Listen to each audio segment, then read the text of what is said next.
नमस्कार, स्वागत है आप सबका मालवीय एकेडमी के इस शानदार लर्निंग प्लेटफॉर्म पर। मैं अर्जुन तिवारी आज आपका अभिनंदन करता हूं सोशियोलॉजी सब्जेक्ट के साथ। आज हम कुछ नया चीज़ कुछ सीखने वाले हैं जो सोशियोलॉजी को समझने के लिए एक अलग आयाम प्रदान करेगा आपको और हमको। हम जानेंगे कि सोशियोलॉजी की धारणा कैसे विकसित हुई, कैसे सोशियोलॉजी में कैसे एक दृष्टि जो है कह सकते हैं कि उत्पन्न हुई। हम देखेंगे कि अलग अलग जो थ्योरीज, अलग अलग जो थिंकर्स हैं, उनके जो विचार हैं कैसे वो अलाइन हुए हैं। और आपने ये कोट सुना होगा, ये वाक्य सुना होगा कि जो व्यक्ति जिस इतिहास के समय का होता है उसी के आधार पर जो है वो अपने माइंड प्रोसेस या माइंड थिंकिंग को डेवलप करता है और उन्हीं के आधार पर वो जो है थ्योरीज या प्रिंसिपल बनाता है। तो उन्हीं सब चीज़ों को आज हम हल्के फुल्के ढंग से समझेंगे, जिन्हें हम सोशियोलॉजिकल टर्म में सोशियोलॉजिकल पर्सपेक्टिव कहते हैं। अब इन सोशियोलॉजिकल पर्सपेक्टिव में हम जानेंगे कि कैसे अलग अलग जो मीन्स जो कह सकते हैं कि जैसे नाम से ही पता चल रहा होगा पर्सपेक्टिव, है ना।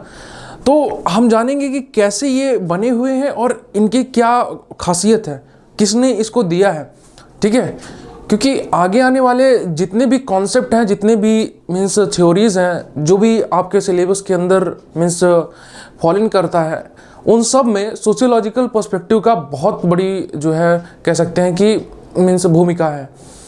तो उसको जब तक आप सोशियोलॉजिकल पर्सपेक्टिव को नहीं समझेंगे तब तक आप जो है अलग अलग कॉन्सेप्ट और थ्योरीज को टोटलिटी में पूरी तरीके से नहीं समझ पाएंगे। तो आज हम कोशिश करेंगे कि सोशियोलॉजिकल पर्सपेक्टिव को हम एक जो है अच्छी अंडरस्टैंडिंग उसको लेकर के डेवलप कर लें, और ताकि आने वाले जो और भी लेक्चर्स हैं, आने वाले जो हमारी क्लासेस हैं, उसमें हम इसको और डिटेल में मतलब जान समझ पाएँ, ठीक है।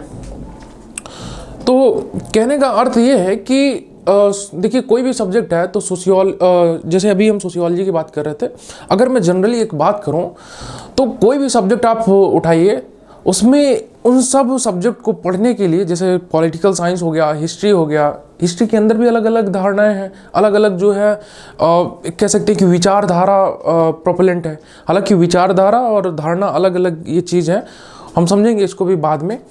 परंतु आज हमारा जो है मीन्स मुद्दा कुछ और है। हम अपनी एक कह सकते हैं कि एक दृष्टि विकसित करना चाह रहे हैं कि सोशियोलॉजी समझें कैसे। तो जैसे मैं कह रहा था कि अलग अलग सब्जेक्ट जैसे पॉलिटिकल साइंस हो गया, हिस्ट्री हो गया, इकोनॉमिक्स हो गया, तो इन सब को जानने समझने के लिए उसमें जो थिंकर्स रहे हैं उन्होंने एक अलग व्यू, एक अलग दृष्टि बनाई। अब आप अपने दोस्तों में भी ये चीज़ ऑब्जर्व करते होंगे, जब साथ में होते हैं तो कहते हैं कि भाई ये एक अलग तरीके से सोच रहा है, ये इसकी जो है थिंकिंग में कुछ यूनिकनेस है, कुछ अलग है। अब इन्हीं सब चीज़ों को तो सोशियोलॉजिकल डिसिप्लिन के अंदर भी इंक्लूड किया जाता है, क्योंकि भाई ये भी तो जो है स्टडी का पार्ट है, उसे भी बनाया तो इंसानों ने ही है। तो जैसे अलग अलग डिसिप्लिन में अलग अलग प्रकार की दृष्टि विकसित की गई है। जैसे मान के चलिए जैसे इकोनॉमिक्स हो गया, तो मैंने पहले ही बताया कि जैसे money flow, money multiplier, money aggregate, इन सब से रिलेटेड जो चीज़ें होती है, यानी कि कह सकते हैं कि पूरी अर्थ जो है जहाँ पर पूरे मतलब अर्थ वो वाली अर्थ नहीं, पूरी अर्थव्यवस्था जहाँ पर घूमती है, चाहे वो इंडिविजुअल लेवल पर हो चाहे जो है मास लेवल पर हो, जहाँ पर घूमती है उन सब को कौन पढ़ता है, उन सब के चीज़ों को, उन सब के सिद्धांत को, उन सब की जनरलाइजेशन को कौन पढ़ता है, इकोनॉमिक्स पढ़ता है। उसमें भी अलग अलग धारणाएं विकसित है कि भाई ये पूंजीवाद है, ये जो है पैसा लेकर के समाज का कल्याण कर रहा है, इसे ऐसा करना चाहिए ताकि ये ट्रस्टीशिप प्रिंसिपल के अंदर आ जाए, वगैरह वगैरह, ठीक है। तो वहाँ पर जिस प्रकार से सब सिर्फ कह सकते हैं कि मनी को सेंटर्ड रख करके अलग अलग धारणाएं विकसित की गई हैं, वैसे ही सोशियोलॉजी के अंदर सोसाइटी को सेंटर में रख करके अलग अलग धारणाएं विकसित की गई हैं। जैसे कि मान के चलें कि किसी ने समाज को समझने के लिए कहा कि भाई जो है महिलाओं को जो है पूरी तरीके से अपॉर्चुनिटीज़ नहीं मिल रही है, उनको उनकी जो है उत्पीड़न किया जा रहा है, पैट्रियार्कल सोसाइटी हो रखी है, वही सबसे बड़ा कारण है। भाई देखो, अल्टीमेटली किसी डिसिप्लिन को पढ़ने का मतलब क्या है, ताकि हम उससे सॉल्यूशन कुछ खोज पाएँ, उससे हम पहले सबसे पहला तो ये होता है कि हम उसे जान पाएँ कि ये आखिर मीन्स जो उसका सेंटर्ड पॉइंट है, जैसे सोसाइटी है सोशियोलॉजी का, तो हम जान पाएँ कि आखिर सोसाइटी है क्या, सोसाइटी बना किससे है, कैसे है। तो उसको जब हम जान समझ पाते हैं तो उसके बाद जो है हम उसको और अच्छा बनाने के लिए हम योगदान दे पाते हैं। तो हम जो है योगदान तभी दे पाएंगे ना उसके बेटरमेंट पर, जब हमको उसकी अच्छी अंडरस्टैंडिंग होगी, जब हम ब्रॉड लेवल से सोच पाएंगे, अलग अलग डायमेंशंस का इस्तेमाल कर पाएंगे, है ना। तो इस वजह से डिसिप्लिन का कोई अंत नहीं होता, डिसिप्लिन हमेशा जो है एवरलास्टिंग रहता है। परंतु कुछ जो जनरल पर्सपेक्टिव जो आप और हम सोचते हैं, जो करोड़ों लोगों में से कम 10 ऐसे जो है जनरल पर्सपेक्टिव, बाकी होती तो बहुत सारी पर्सपेक्टिव है, लेकिन जो है 10-15 ऐसी जनरल पर्सपेक्टिव होती है जो बहुत ज़्यादा इंपॉर्टेंट होती है और जो किसी डिसिप्लिन को बनाने में बहुत मदद करती है, उसे समझने के लिए, उसे विस्तार देने के लिए। ठीक है, तो आज हम बात करने वाले हैं सोशियोलॉजी के पॉइंट ऑफ व्यू से और CUET के पॉइंट ऑफ व्यू से भी, कि हम जाने कि जो CUET PG के जो सिलेबस है उसके आधार पर जो क्वेश्चन बन करके आते हैं वो सोशियोलॉजिकल पर्सपेक्टिव से कैसे रिलेट करते हैं, क्योंकि उसमें जो कॉन्सेप्ट है जब तक आप इसको नहीं समझेंगे वो नहीं समझ में आएगा और आप दुविधा में रहेंगे। तो सबसे पहले इसे समझना बहुत आवश्यक है। तो ठीक है, हम आगे बढ़ते हैं और आज हम सीखने वाले हैं सोशियोलॉजिकल पर्सपेक्टिव। तो मुझे लगता है कि देखिए समझाने के लिए मैं डायरेक्टली बोल सकता था कि भाई सोशियोलॉजिकल पर्सपेक्टिव एक प्रकार की जो है मीन्स दृष्टि है जो आपको देती है, जो आप समझते हैं कि कैसे अलग अलग डिसिप्लिन जैसे हुए हैं, तो उनको मतलब जो अलग अलग डिसिप्लिन के अंदर जो अलग अलग कॉन्सेप्ट हैं उनको समझने के लिए एक प्रकार से आपको एक डायरेक्शन में मीन्स ले जाता है। जब आप इन सबको जानेंगे तो अपनी भी एक दृष्टि आप विकसित कर पाएंगे। तो इसको सिंपली बताया जा सकता है, परंतु इस पूरी जो है एक्सप्लेनेशन से मुझे लग रहा है कि मैं आपको एक कंपैरेटिव जो है एक्सप्लेनेशन दे पाया हूँगा। और लेक्चर का मतलब भी यही होता है कि भाई डिटेल में कुछ थोड़ा सा समझ में आए। बाकी अगर आपको ज़रूरत हो तो फास्ट फॉरवर्ड करके देख सकते हैं। खैर, तो सोशियोलॉजिकल पर्सपेक्टिव जो है हम इस पर चर्चा करने वाले हैं। तो जैसे मैंने बताया सोशियोलॉजिकल पर्सपेक्टिव क्या होता है, तो इसके अंदर जो है अब हम लगभग 8 से 10 कुछ जो है पर्सपेक्टिव डेवलप करेंगे और डिस्कस करेंगे। सबसे पहला जो आता है, जो सबसे इम्पॉर्टेंट है, वो है फंक्शनलिज्म, जो यहाँ पे पहला दिया हुआ है। अब भाई फंक्शनलिज्म क्या होता है? फंक्शनलिज्म जैसे नाम से ही समझ में आ रहा है कि फंक्शनल प्लस इज्म। देखिए एक चीज़ मैं शायद आपको बताया भी होगा पर फिर से बता देता हूँ, इज्म जिस चीज़ के आगे लग जाए वो समझ लीजिए कि आइडियोलॉजी है, वो विचारधारा है। ठीक है, कम्युनिज्म, कम्युनलिज्म, सोशलिज्म, तो जिस चीज़ के भी आगे इज्म लग जाए वो समझिए कि विचारधारा है। तो फंक्शनलिज्म यानी कि फंक्शन करने वाली एक मतलब विचारधारा, फंक्शन करने वाली नहीं मतलब कि हर चीज़ में फंक्शन ढूंढने वाली विचारधारा, समझ रहे हैं, उसी को जो है फंक्शनलिज्म कहा जाता है। अब सोसाइटी के पर्सपेक्टिव से ये कैसे मतलब महत्वपूर्ण है, तो अच्छा इसका एक और चीज़ है, फंक्शनलिज्म जैसे यहाँ पे दिया हुआ है, इसका एक और नाम होता है स्ट्रक्चरल फंक्शनलिज्म। ये दोनों एक ही होते हैं, तो कंफ्यूज नहीं होना है। ठीक है, स्ट्रक्चरल फंक्शनलिज्म, और क्यों कहा जाता है स्ट्रक्चरल फंक्शनलिज्म वो भी मैं बताता हूँ। देखिए फंक्शनलिज्म थोड़ा बहुत अंतर होता है पर उतना मतलब डिटेल में जाने की आवश्यकता नहीं है, मैं बता दूंगा आपको अगर आपको जानने की इच्छा होगी तो। खैर, तो फंक्शनलिज्म जैसे हम बात कर रहे थे कि होता है कि सोसाइटी के अंदर जो अलग अलग इंस्टीट्यूशन, अलग अलग जो मीन्स बेसिस अवेलेबल है, जैसे मैरिज हो गया, किनशिप हो गया, कास्ट हो गया और बहुत सारी चीज़ें जो है, तो ये कैसे इन सब का जो है कह सकते हैं कि इंटरप्ले होता है, कैसे इन सारे जो अलग अलग स्ट्रक्चर बन के रखे हैं, इस स्ट्रक्चर के अंदर क्या, जैसे जिनके बारे में अभी मैंने बात किया, जैसे कि हर सोसाइटी में जो है फैमिली होती है, वैल्यूज़ होते हैं, तो इन सब चीज़ों का जो है आपस में इंटरप्ले कैसे चल रहा है, समझ रहे हैं। जैसे ये फैमिली हो गया, ये मैरिजेस हो गया, ये सब दिखता नहीं है, मतलब ये सब सोशल फैक्ट है। अब सोशल फैक्ट क्या होता है? हर एक सब्जेक्ट का मैटर फैक्ट जैसे होता है, मटेरियल फैक्ट होता है। जैसे मान लो कि जैसे जो एग्जांपल इमाइल दरखाइम देता है, ये इमाइल दरखाइम का एक कॉन्सेप्ट है सोशल फैक्ट का। उसमें कहते हैं कि भाई जैसे एस्ट्रोनॉमी हो गया सब्जेक्ट है, एस्ट्रोनॉमी सब्जेक्ट का मैटर ऑफ फैक्ट क्या है? एस्ट्रोनॉमी सब्जेक्ट का मैटर ऑफ फैक्ट है कि जैसे प्लैनेट हो गया, है ना, मार्स डेब्रिस हो गया, जो मीन्स छोटे छोटे कण जो रहते हैं वो सब हो गया, और स्टार्स हो गए। तो इन सब चीज़ें, ये सब क्या है, इन्हीं सब को जो है बेस बनाकर आप अध्ययन करते हैं। ये सब मटेरियल फैक्ट है उस सब्जेक्ट के, ठीक है, कंटेंट फैक्ट है। वैसे ही सोशियोलॉजी का कंटेंट ऑफ फैक्ट क्या है, मैटर ऑफ फैक्ट क्या है, जिसे और मैटर ऑफ फैक्ट ना कह करके इमाइल दरखाइम ने सोशल फैक्ट कहा। क्या है वो? मैरिज, किनशिप और भी अलग अलग जो इंस्टीट्यूशन है, मैरिज, फैमिली, किनशिप, फलाना ढिमकाना, जितने भी चीज़ हैं सारा कुछ इसके अंदर आता है, ठीक है। अब हैं तो ये मतलब मैटर ऑफ फैक्ट ही, पर इनको एज ए स्ट्रक्चर, ये स्ट्रक्चर है नहीं, स्ट्रक्चर की तरीके से इन्हें ट्रीट किया जाता है कि जैसे ये फैमिली हो गया, ये मैरिजेस हो गया, ये किनशिप हो गया, ये दिखते नहीं है पर ये सोसाइटी में होते हैं, तो हमने मान लिया कि इनका एक कुछ ना कुछ स्ट्रक्चर होगा, ठीक है, कि मतलब family as an structure, family itself is an structure, ठीक है। जैसे ह्यूमन बॉडी होती है, ह्यूमन बॉडी के अंदर हाथ है, पैर है, मीन्स अलग अलग ऑर्गन्स हैं। तो जैसे ह्यूमन बॉडी के अंदर अलग अलग ऑर्गन्स होते हैं, वैसे सोसाइटी भी, सोसाइटी तो दिखती नहीं है ना आपको, सोसाइटी कौन बनाता है? हम और आप। तो हम और आप भले आपको दिख जाते हो, पर ओवरऑल जो सोसाइटी बनती है, जो सोसाइटी होती है, वो कहीं एग्जिस्ट नहीं करती। वो बस आपको मतलब ये रहता है कि हाँ भाई, अगर 2 से अधिक लोग हो गए हैं, और कुछ और डिटरमिनेंट्स होते हैं इसके सोसाइटी के बारे में, हम जब डिस्कस करेंगे तो हम आपको इसके बारे में डिटेल में बताएंगे। क्योंकि देखो, हर एक टॉपिक एक दूसरे से बहुत इंटरलिंक्ड है, तो अगर एक एक चीज़ के बारे में इसे डायरेक्टली जानेंगे तो ये जो टॉपिक लिया गया है सोशियोलॉजिकल पर्सपेक्टिव, फिर वो उतना मतलब डिटेल में जो है मीन्स कह सकते हैं कि दिक्कत होगी, ठीक है। खैर, जहाँ जो भी इंपॉर्टेंट लगे मैं बताऊँगा आपको। तो सोसाइटी जैसे है, सोसाइटी के अंदर फैमिली, किनशिप, मैरिज, ये सब जो होते हैं ये पहले से प्रेजेंट होते हैं, ये मतलब रहते ही रहते हैं। तो ये एक स्ट्रक्चर का काम करते हैं, ठीक है। ये स्ट्रक्चर बने हुए होते हैं, दिखता नहीं है पर होते हैं ये, ठीक है।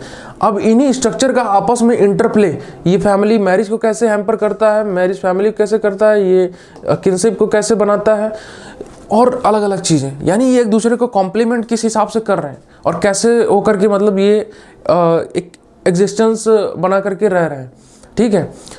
और इसमें फंक्शनलिज्म में एक और चीज़ है कि जैसे मान के चलो कि कोई भी चीज़ जो सोसाइटी में प्रेजेंट है, कुछ भी मतलब किसी भी प्रकार का स्ट्रक्चर कुछ भी प्रेजेंट है सोसाइटी में, इवन एनॉमी भी प्रेजेंट है, इसको देने वाले कौन है? इमाइल दरखाइम। इमाइल दरखाइम कहते हैं कि भाई सोसाइटी में अगर क्राइम है तो वो भी इम्पॉर्टेंट है, उसका भी जो है फंक्शन है, वो मतलब ये नहीं है कि वो मतलब ऐसे ही है बिना मतलब के ही है, उसका भी रोल है, कुछ ना कुछ जो है उसका रोल है, ताकि सोसाइटी डेवलप होती रहे। सोचो, अगर कहते हैं ना मूवीज़ में देखा होगा आपने कि भाई नियम बनते ही हैं तोड़ने के लिए, अगर उन नियम को कोई तोड़ेगा नहीं तो और स्ट्रिक्ट नियम कैसे बनाए जाएंगे, और जो है सोसाइटी को कंट्रोल करने की टेंडेंसीज कैसे डेवलप होंगी, है ना।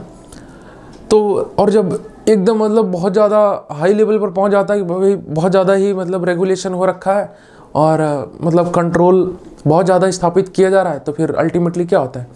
रिवॉल्यूशन। उसमें भी सोसाइटी का स्ट्रक्चर चेंज होता है, फिर आगे कुछ ना कुछ। तो कहने का मतलब है सोसाइटी डायनेमिक है, और ये डायनेमिज्म का कॉन्सेप्ट आता कहाँ से? जब आप फंक्शनल व्यू से सोसाइटी को देखते हैं। कौन इसको दिया है? इमाइल दरखाइम ने दिया है, और इसको एक्सपैंड किसने किया है? टैलकॉट पार्सन ने, रॉबर्ट के मर्टन ने। इन लोग का नाम जरूर ध्यान रखिए। देखिए जिसे यहाँ पे ये दिया हुआ है, तो फंक्शनलिज्म के बारे में आपसे डायरेक्टली क्वेश्चन पूछ सकता है कि फला फला नाम है, इसमें बताइए कि कौन जो है फंक्शनलिज्म पर्सपेक्टिव के हैं, ठीक है। तो नाम को ध्यान रखिए, बहुत ज़्यादा इंपॉर्टेंट है। और आने वाले जो लेक्चर रहेंगे उसमें एटलीस्ट हम 10 वीडियोस डेडिकेटली जो है थिंकर्स के ऊपर करेंगे, सोशियोलॉजिकल जो थिंकर्स हैं, जिसमें वेस्टर्न और इंडियन दोनों को हम पढ़ेंगे। हालांकि ये आपके सिलेबस में नहीं दिया है, परंतु जब आप थिंकर्स को जब तक आप नहीं जानेंगे तब तक आप जो है कह सकते हैं कि बहुत ज़्यादा बेस्ट करने की कोशिश कर सकते हैं, पर थोड़ा मतलब समस्या होगी, ठीक है। तो थिंकर्स के बारे में बहुत अच्छी नॉलेज आपको होनी चाहिए, ठीक है। तो हाँ, तो यही मैं कह रहा था। तो मुझे लगता है कि फंक्शनलिज्म को आप समझ पाए होंगे कि अलग अलग स्ट्रक्चर का एक दूसरे से इंटरप्ले कैसे होता है, कैसे एक दूसरे को कॉम्प्लीमेंट करते हैं। और सोसाइटी में किसी भी प्रकार का स्ट्रक्चर हो, चाहे क्राइम हो, लॉ हो, कुछ भी हो, अगर है सोसाइटी के अंदर एग्जिस्ट कर रहा है, दिखने वाले फॉर्म में नहीं, मतलब है, उसे माना गया, तो अगर है तो उसका कुछ ना कुछ रोल है, उसका कुछ ना कुछ जो है, जैसे कास्ट हो गया, कास्ट का कह दें कि भाई ये कास्ट जो है बुरी चीज़ है, देखो बुरी चीज़ अच्छी चीज़ वो अलग चीज़ है, वो मतलब अलग मैटर है, लेकिन सोसाइटी में है इसका मतलब उसकी जो है फंक्शनलिटी है। ओके, तो हमारा मतलब कहने का ये अर्थ है फंक्शनलिज्म के दृष्टि से, ठीक है। तो मुझे लगता है कि आपको ये अच्छी समझ हो गई होगी। अब यहाँ पे फंक्शनलिज्म जैसे दिया गया है, तो साथ ही साथ एक और चीज़ मैं आपको बता दूँ, जैसे हम बात कर रहे थे कि स्ट्रक्चर होता है, जैसे फैमिली, मैरिज, किनशिप, इन सब का स्ट्रक्चर होता है। तो इन सब का जब स्ट्रक्चर होता है, अब स्ट्रक्चर को ही समझना, अब समझ बात को समझिए। देखिए जैसे जैसे ये ह्यूमन है, ठीक है, ये आदमी है, आदमी है कि टाई है, क्या है, चलो जा, आदमी है ये। तो आदमी के अलग अलग शरीर के पार्ट्स होते हैं, अलग अलग ऑर्गन्स होते हैं। अगर हम माने कि जैसे ये हैंड हो गया, ठीक है, ये सर हो गया, तो इन सब चीज़ों का मतलब हम ये बस मान रहे हैं कि भाई ये प्रेजेंट है, ठीक है।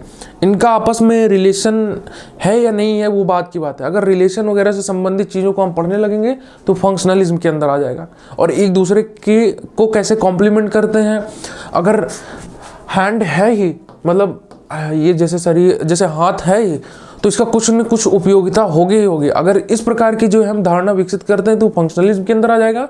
और अगर हम मानते हैं कि हाथ और पैर, सर, ये सब जो है शरीर का हिस्सा है, ये एक स्ट्रक्चर का पार्ट है, तब हम कहते हैं कि ये जो है मतलब ये स्ट्रक्चरल व्यू है। यानी सिर्फ हम ये नहीं कह रहे कि उसका जो है फंक्शनलिटी होगी, हम बस ये मान रहे हैं कि भाई है, मतलब ये चीज़ एग्जिस्ट करती है। और स्ट्रक्चरल जो स्ट्रक्चरलिज्म, इसे स्ट्रक्चरल व्यू नहीं कहते, स्ट्रक्चरलिज्म कहते हैं इसे। तो स्ट्रक्चरलिज्म का कहने का अर्थ ये है कि ये बड़ा रिजिड टाइप की चीज़ होती है। ये मानता है, ये मतलब सोसाइटी को स्टैटिक व्यू में ये चीज़ को देखता है। अब फंक्शनलिज्म जो है ये डायनेमिक तरीके से भी देखता है। अब ऐसा नहीं है कि अगर हम स्ट्रक्चरलिज्म की बात कर रहे हैं तो वो ये ना कहे कि कुछ नया चीज़ इसमें इवॉल्व होकर के नहीं आता होगा, जुड़ जाता होगा, पर ये मानता है कि कुछ जो है वो मतलब 100% श्योर शॉट है कि वो रहेगा ही रहेगा, रहता ही है। ये ओवरऑल जनरलाइजेशन नहीं बता रहा कि सोसाइटी के अंदर ये चीज़ है, ये चीज़ रहती है। ये अलग अलग सोसाइटी को स्ट्रक्चरलिज्म पढ़ता है और उसमें बता देता है कि ये यहाँ पर जो है एक इंटेंजिबल फॉर्मेट में ये स्ट्रक्चर प्रेजेंट है। जैसे मान लो कि अपनी जैसे इंडियन सोसाइटी है, तो इंडियन सोसाइटी के अंदर ये मान करके चला जाएगा कि यहाँ पर कास्ट सिस्टम जो है प्रिवेलेंट है, यहाँ पर फैमिली मैरिज के जो है इंस्टीट्यूशन प्रिवेलेंट है, रहेंगे ही रहेंगे, वैल्यू सिस्टम होंगे, बिलीफ होंगे, रिलीजन होंगे, ठीक है। तो ये सब पहले से ही मतलब होंगे, ये धारणा मान करके चली जाती है। और ये किसी आधार पर होता है, जब हम पढ़ते हैं स्ट्रक्चरल व्यू ऑफ सोसाइटी, ठीक है। अब जब हम इन्हीं सब की जो है आपस में इंटर लिंकेज पढ़ते हैं, उनकी जो है उपयोगिता पढ़ते हैं, एक दूसरे को कॉम्प्लीमेंट करते हुए पढ़ते हैं, सोसाइटी का डायनेमिक व्यू हम समझते हैं, तब वो आ जाता है फंक्शनलिज्म के अंदर। स्ट्रक्चरलिज्म थोड़ा पहले ही विकसित हो गया था, मतलब थोड़ा पहले क्या नहीं, फंक्शनलिज्म वैसे तो आया, हालांकि थोड़ा कंट्रास्ट है इन दोनों में कि कौन पहले आया कौन नहीं, ठीक है। अब जन्म के आधार पर तो कहा ही जा सकता है कि भाई एमाइल दरखाइम पहले आए और लेवी स्ट्रॉस बाद में आए थे, जिन्होंने क्लॉडे लेवी स्ट्रॉस जिन्होंने स्ट्रक्चरलिज्म का व्यू दिया था। तो कह सकते हैं कि मतलब जन्म के आधार पर बता सकते हैं, पर ऐसा मतलब ज़रूरी नहीं है कि कौन क्या पहले, ये क्वेश्चन वैसे पूछा भी नहीं जाएगा क्योंकि बड़ा कह सकते हैं कि इलॉजिकल टाइप का है, ठीक है। तो ये नहीं पूछा जाएगा कि कब कौन आया। हालांकि कुछ अगर जैसे कुछ मतलब बहुत हाईलाइटेड चीज़ है, जैसे फेमिनिज्म का कॉन्सेप्ट कब जन्म हुआ, ठीक है, तो ये सब चीज़ ज़रूर पूछा जा सकता है। इसका मुझे नहीं लगता कि, क्योंकि इसका कुछ ऐसा सर्टेन वो नहीं है, ठीक है। तो खैर हम बात कर रहे थे, हमको लगता है कि आपको जो है फंक्शनलिज्म का एक जो है अच्छा अंडरस्टैंडिंग डेवलप हो गया होगा यहाँ पे। अब ये कब आया, late 19th too early 20th century. क्या ये जो अभी मैंने बताया वही चीज़ है। ये examines how social institution example family education religion contribute to the stability and the functioning of society, वही चीज़ है जो अभी मैंने डिस्कस की। अब इसको दिया किसने था, एमाइल दरखाइम ने। एमाइल दरखाइम बहुत बड़े प्रोपोनेंट थे फंक्शनलिज्म के, तो उन्होंने सोसाइटी को इसी के रूप में देखा। इनके जो अलग अलग आप पढ़ेंगे, मैं बताऊंगा आपको, जब एमाइल दरखाइम के ऊपर तो मैं एक लेक्चर ही लूँगा, तो जब मैं उनको बताऊंगा कि इन्होंने सोसाइटी को कैसे देखा है, तो इनकी जो अलग अलग थ्योरीज है वो आप जब समझेंगे देखेंगे तो आपको पता चलेगा कि इन्होंने सोसाइटी को एक अलग व्यू में ही देखा है। ठीक है, एक अलग ही मतलब दृष्टि रख करके इन्होंने सोसाइटी को देखा है। जैसे आमतौर पर आप कह देंगे कि भाई सुसाइड किसी व्यक्ति ने क्यों किया, क्योंकि उसे जो है बहुत ज़्यादा मेंटल प्रेशर हो रहा था, उसे मतलब मेंटल कंस्ट्रेंट हो रहा था, है ना। पर इनकी अलग दृष्टि है, ये कह देते नहीं, एक सुसाइडोजेनिक फोर्स जो है सोसाइटी में काम करती है, एक सुसाइडोजेनिक वेव सोसाइटी में रन करती है, जिसकी वजह से लोग सुसाइड करने को मजबूर हो जाते हैं। ठीक है, तो इनकी अलग व्यू पॉइंट है, हम उसके बारे में जानेंगे समझेंगे। यहाँ पे दिया हुआ है कि मतलब वही हल्का सा पॉइंट, इसको समझ लीजिए। Durkheim sought to understand the cohesion and the order in society specially in the face of industrialisation. He emphasise the collective conscience and the division of level. ये इनके बारे में थोड़ा बताया है, इसके बारे में अगर आपको अभी नहीं समझना है तो कोई दिक्कत नहीं, इसके बारे में हम डिटेल में चर्चा करेंगे, और जो लोग समझना चाह रहे हैं बता देता हूँ। Durkheim sought to understand the cohesion and order in society. वही सोसाइटी के ऑर्डर एंड मीन्स कोहेशन मतलब क्या, एक दूसरे से इंटर रिलेशन, मेरा और किसी एक व्यक्ति का इंटर रिलेशन, कैसे वो एक दूसरे से अपने आप को कनेक्टेड फील कर रहा है, इसी को जो है सोसाइटी के लेवल पर अगर देखा जाए तो उन्होंने कलेक्टिव कॉन्शियसनेस का एक कॉन्सेप्ट दिया था। हम उसके बारे में डिटेल में चर्चा करेंगे। Specially in the face of industrialisation, भाई जाहिर सी बात है, ये 18 से 19वीं शताब्दी के बीच जो है इंडस्ट्रियलाइजेशन बहुत ज़्यादा बूम किया था। तो 18 से 20वीं शताब्दी तक काफ़ी ज़्यादा बूम किया था इंडस्ट्रियलाइजेशन। तो वही चीज़ है कि इंडस्ट्रियलाइजेशन के फेज़ में इन्होंने जो है पढ़ा था, और उसी समय बहुत ज़्यादा सुसाइड और इस सब चीज़ को लगभग 11 कंट्रीज़ का इन्होंने अध्ययन किया था सुसाइड को लेकर। He emphasise the collective conscience and the division of labour. तो ये अलग पूरा कॉन्सेप्ट ही है यार, कलेक्टिव कंसाइंस का ये कॉन्सेप्ट ही है, इसको हम डिस्कस करेंगे। डिवीजन ऑफ लेबर इमाइल दरखाइम का क्या है, जो है सॉलिडारिटी को इन्होंने जो है बेस रख करके दो में डिवाइड किया था, ऑर्गेनिक एंड मैकेनिकल सॉलिडारिटी के आधार पर सोसाइटी को डिवाइड किया था। तो वो सब चीज़ के बारे में हम डिवीजन ऑफ लेबर में समझेंगे। ठीक है, तो कहने का मतलब अभी आप कोशिश कीजिए कि पूरी तरीके से आप फोकस इस चीज़ पर करें कि जितने भी हम सोशियोलॉजिकल पर्सपेक्टिव यहाँ पर पढ़ रहे हैं, जैसे फंक्शनलिज्म हो गया, अभी बात किया हमने स्ट्रक्चरलिज्म के बारे में। अच्छा, यहाँ पे हम एक और चीज़ था, जैसे स्ट्रक्चरल फंक्शनलिज्म यहाँ पे लिखा हुआ है फंक्शनलिज्म के साथ में, तो ये स्ट्रक्चरल फंक्शनलिज्म क्यों कहा जाने लगा? देखो, आर.के. मार्टन का जो है इनका स्टडी करने का तरीका थोड़ा सा भिन्न था, मीन्स फंक्शनल व्यू से। टैलकट पार्सन का जो है अलग था, इन्होंने सोशल सिस्टम वगैरह के आधार पर देखा। इमाइल दरखाइम ने सोशल फैक्ट के आधार पर चीज़ों को देखा जाना समझा। तो इन सब का मतलब मोटा मोटी एक अलग ही चीज़ कह सकते हैं। कुछ कुछ जो है थिंकर्स है ना, जिन्हें मतलब संज्ञा ही ये दी जाती है, जिनको मतलब ऐसा कहा जाता है कि भाई ये ट्रू फंक्शनलिस्ट है, किसी को कह दिया जाता है कि भाई ये स्ट्रक्चरल फंक्शनलिस्ट है। तो थोड़ा थोड़ा उन दोनों में चीज़ों में मतलब कह सकते हैं कि अंतर है, लेकिन अब इसमें क्या ही अंतर आ जाएगा। देखो, जैसे मान लो कि अगर कोई सिर्फ फंक्शनलिटी को ही पूरी तरीके से बेस बना करके अपनी थ्योरीज और अपनी अंडरस्टैंडिंग को सोसाइटी को देना चाहे, सोसाइटी को समझने के लिए देना चाहे डिसिप्लिन के अंदर, तो फंक्शनलिज्म के अंदर आ जाएगा। परंतु स्ट्रक्चर को बेस बना करके अगर जो है सोसाइटी को समझाया जाए, बताया जाए, तो वो स्ट्रक्चरल फंक्शनलिज्म हो जाएगा। ठीक है, तो इसमें कोई अंतर नहीं है। इसी वजह से इन दोनों को इंटरचेंजेबली भी इस्तेमाल किया जाता है कि फंक्शनलिज्म और स्ट्रक्चरल फंक्शनलिज्म जो है ये दोनों सेम है। अब स्ट्रक्चरल फंक्शनलिज्म क्यों कहा जाता है? भाई स्ट्रक्चर को ही तो जो है आप फंक्शन के रूप में देखते हैं। अलग अलग स्ट्रक्चर हैं, उन लोगों के इंटरप्ले आपस में और कैसे जो है एक दूसरे को वो कॉम्प्लीमेंट करके चल रहे हैं, इन्हीं को तो आप समझते पढ़ते हैं। तो उसी को जो है एक भाषा में स्ट्रक्चरल फंक्शनलिज्म कहा गया। ठीक है, तो खैर आगे बढ़ते हैं। यहाँ पे हिंदी में भी वही चीज़ लिखा हुआ है। ठीक है, तो इसको आप समझ सकते हैं। प्रस्ताव एक इमाइल दरखाइम, टैलकट पार्सन और रॉबर्ट के मर्टन द्वारा विस्तारित है। 19वीं सदी के अंत से 20वीं सदी के आरंभ तक जांच की गई कि सामाजिक संस्थाएं जैसे ये सब है, वही हिंदी में दिया हुआ है। तो अगर आप चाहें तो मुझे लगता है कि समझना इम्पोर्टेंट है। मैं पीपीटी से बहुत कम पढ़ाता हूँ, मतलब पीपीटी से बहुत कम जो है करता हूँ, कोशिश करता हूँ कि मैं बताऊँ, परंतु गाइडलाइन है एक, तो फॉलो करना ही है। तो बाकी मैं जब डेडिकेटली लेक्चर लूँगा ऐप पर, और जब कोर्सेज़ का स्टार्टिंग होगा 23rd से, तो फिर हम जो है उस पर पूरी तरीके से कुछ चीज़ें जो पीपीटी और कंटेंट के माध्यम से आपको जाएगी वो अलग रहेगी, बाकी ब्लैंक स्लाइड पर जो मीन्स कॉन्सेप्ट रहेंगे वो मैं समझाने का प्रयास करूँगा। ठीक है। हाँ, तो अब आते हैं दूसरे सोशियोलॉजिकल पर्सपेक्टिव पर। ये बहुत इंपॉर्टेंट है, कॉन्फ्लिक्ट थ्योरी। अब भाई कॉन्फ्लिक्ट थ्योरी क्या?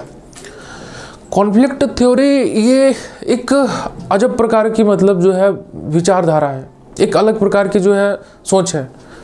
अब इसमें जैसे कॉन्फ्लिक्ट पर्सपेक्टिव क्या, जैसे आपको नाम पता होगा, भले आप इनके बारे में जानते ना हो, कार्ल मार्क्स नाम के एक व्यक्ति हुए जिन्होंने पूरे समाज को एक अलग ही दृष्टि से देखा। इनका मतलब मानना था कि अगर इस समाज में किसी भी प्रकार से किसी भी इंस्टीट्यूशन का एग्जिस्टेंस है तो वो 100% मतलब ये श्योर है कि वो एक्सप्लॉइटेशन से ही वो मतलब उसकी फंक्शनलिटी डिफाइन होती है। बिना किसी मीन्स एक्सप्लॉइटेशन के वो एग्जिस्ट ही नहीं कर सकता। ठीक है, क्योंकि इन्होंने ह्यूमन नेचर को मीन्स बड़े रैशनल तरीके से देखा। रैशनल नहीं कह सकते, पर ये कह सकते हैं कि एक ऑर्थोडॉक्सिकल नज़र से देखा, कि मतलब एक प्रकार से इन्होंने पहले पूर्वाग्रह बना लिया जैसे, फिर उसके बाद इन्होंने समाज को देखा कि एक लेबर क्लास है और एक जो है एलिट क्लास है। ठीक है, जिसे मतलब इनके लैंग्वेज में कहते हैं कि बुर्जुआ एंड प्रोलिटेरिएट। ठीक है, अब बुर्जुआ जो होते हैं वो एलिट लोगों को कहा जाता है जो थोड़ी सोसाइटी में अपर स्थिति में है, और प्रोलिटेरिएट उन्हें कहते हैं जो लेबर क्लास के व्यक्ति होते हैं। ठीक है, जो किसी इंडस्ट्री के लिए काम करते हैं वो प्रोलिटेरिएट हो गए, और जो व्यक्ति मतलब थोड़े मतलब जो इंडस्ट्री को सेटअप करके रखा हुआ है, जो उसका मालिक है, उसे बुर्जुआ क्लास का कहेंगे। ठीक है, अब ये दो चीज़ है, दो एंड हो गए ना। अब इनके बीच का भी एक कॉन्सेप्ट है जिसे इन्होंने पेटी बुर्जुआ कहा है। ठीक है, पेटी बुर्जुआ का कॉन्सेप्ट क्या है, मतलब जैसे आज के समय में मिडिल क्लास ना इधर का है, ना गरीबी है पूरी तरीके से, ना अमीरी है पूरी तरीके से।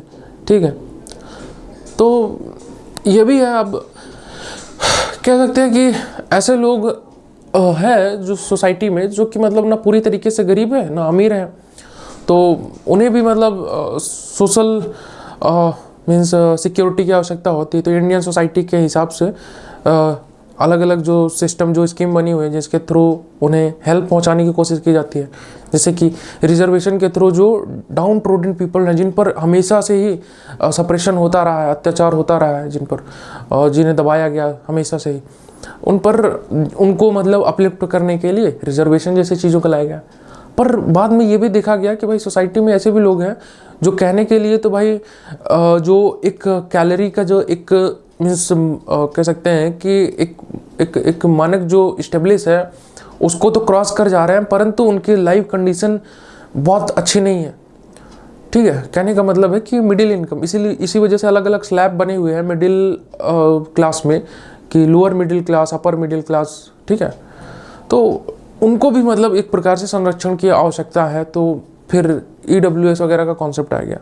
ठीक है, तो खैर हम उस चीज़ के बारे में बात करेंगे बाद में, क्योंकि ये रिजर्वेशन का पार्ट है, तो इसको आपको समझना मुझे लगता है कि आपको पता होना चाहिए। आपके सिलेबस में ये चीज़ दिया हुआ है भाई, अफर्मेटिव एक्शन के बारे में डिस्कस करें। अफर्मेटिव एक्शन का मतलब क्या? रिजर्वेशन, है ना, तो उस पर हम डिस्कस करेंगे। तो कहने का मतलब है अभी हम कॉन्फ्लिक्ट पर्सपेक्टिव का जैसा जो चीज़ हम डिस्कस कर रहे थे कि ये कहते हैं कि मतलब हर एक चीज़ को इन्होंने एक एक्सप्लॉइटेशन और एक्सप्लॉइटर की नज़र से देखा। मीन्स एक वन जिस पर एक्सप्लॉइटेशन हो रहा है और एक जो एक्सप्लॉइटेशन कर रहा है, तो इसकी नज़र से इन्होंने पूरे सोसाइटी को देखा। अब उदाहरण के लिए अगर मैं आपको बताऊं तो जैसे कार्ल मार्क्स का तो भाई मतलब अलग ही एक दृष्टि है। अब ये कहते हैं कि आमतौर पर अगर आप किसी आदमी से पूछें कि भाई सोसाइटी में फैमिली क्यों होता है, मैरिजेस क्यों हैं, फैमिली और मैरिज भला क्यों है, अच्छा, मैं इसलिए ये बार बार इन टर्म को ले रहा हूँ क्योंकि ये बहुत कॉमन है।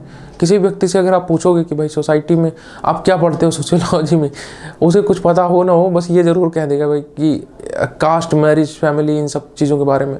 तो मैं अभी शुरुआत ही है तो मैरिज और फैमिली को लेकर के ही थोड़ा डिस्कस कर रहा हूँ ताकि आप रिलेट भी कर पाएँ।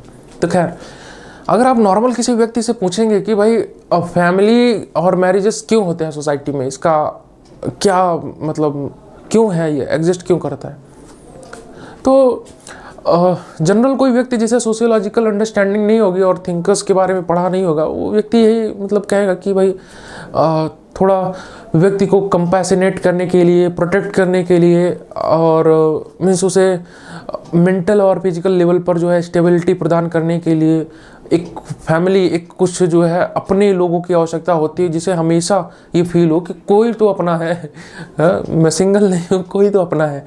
तो ऐसे टाइप की उसकी जो फीलिंग हो, उसको प्रोटेक्ट करने के लिए उसकी फैमिली होती है, ठीक है।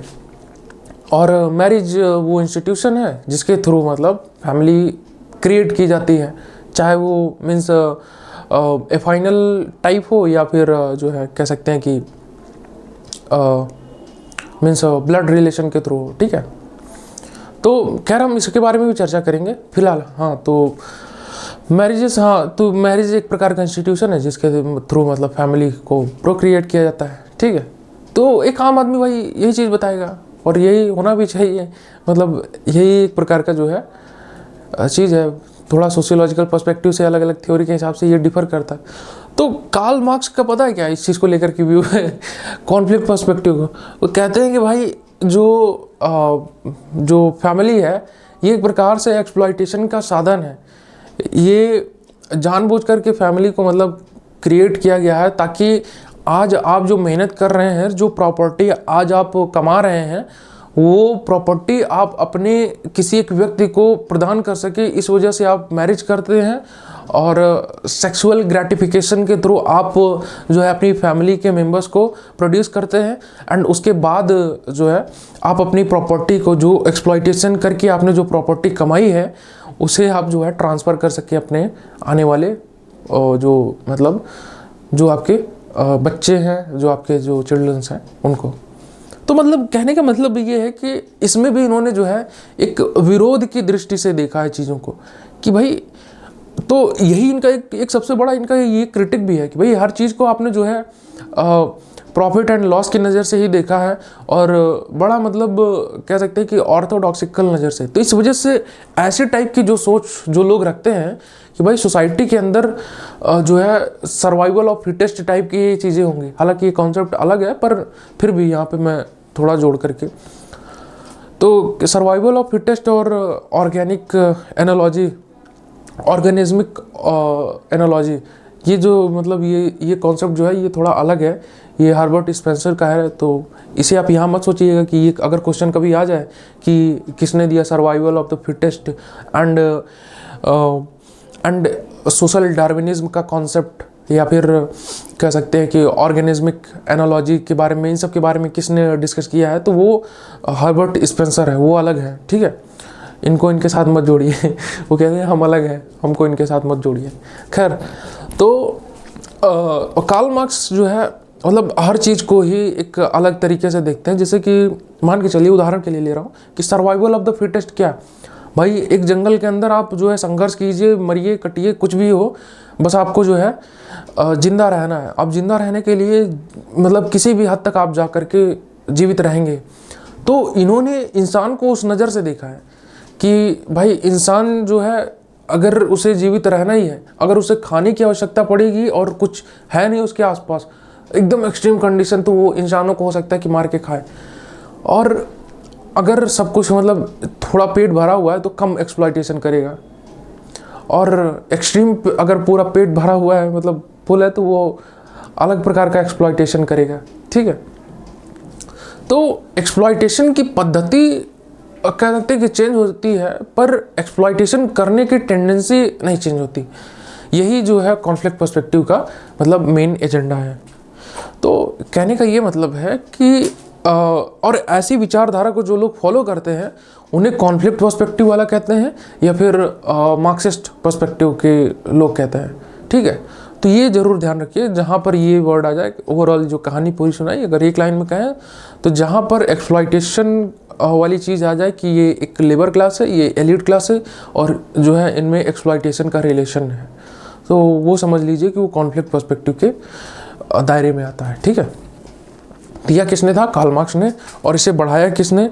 अलग अलग जो थिंकर्स जैसे सी राइट मिल वगैरह है, इन्होंने इसको बढ़ाया है। ये नाम जरूर आप याद रखें, जैसे प्रोपोनेंट कार्ल मार्क्स है, एक्सपैंडेड बाय सी राइट मिल, राल्फ डैरेंडॉर्फ, इनका नाम आप याद रखें। ये तीनों लोग का ये जरूरी है, जितना मैं मतलब है तो इसमें बहुत लोग, परंतु जो इम्पोर्टेंट है, जो मतलब काफ़ी ज़्यादा रेलिवेंट है, उनको ज़रूर आप ध्यान रखें।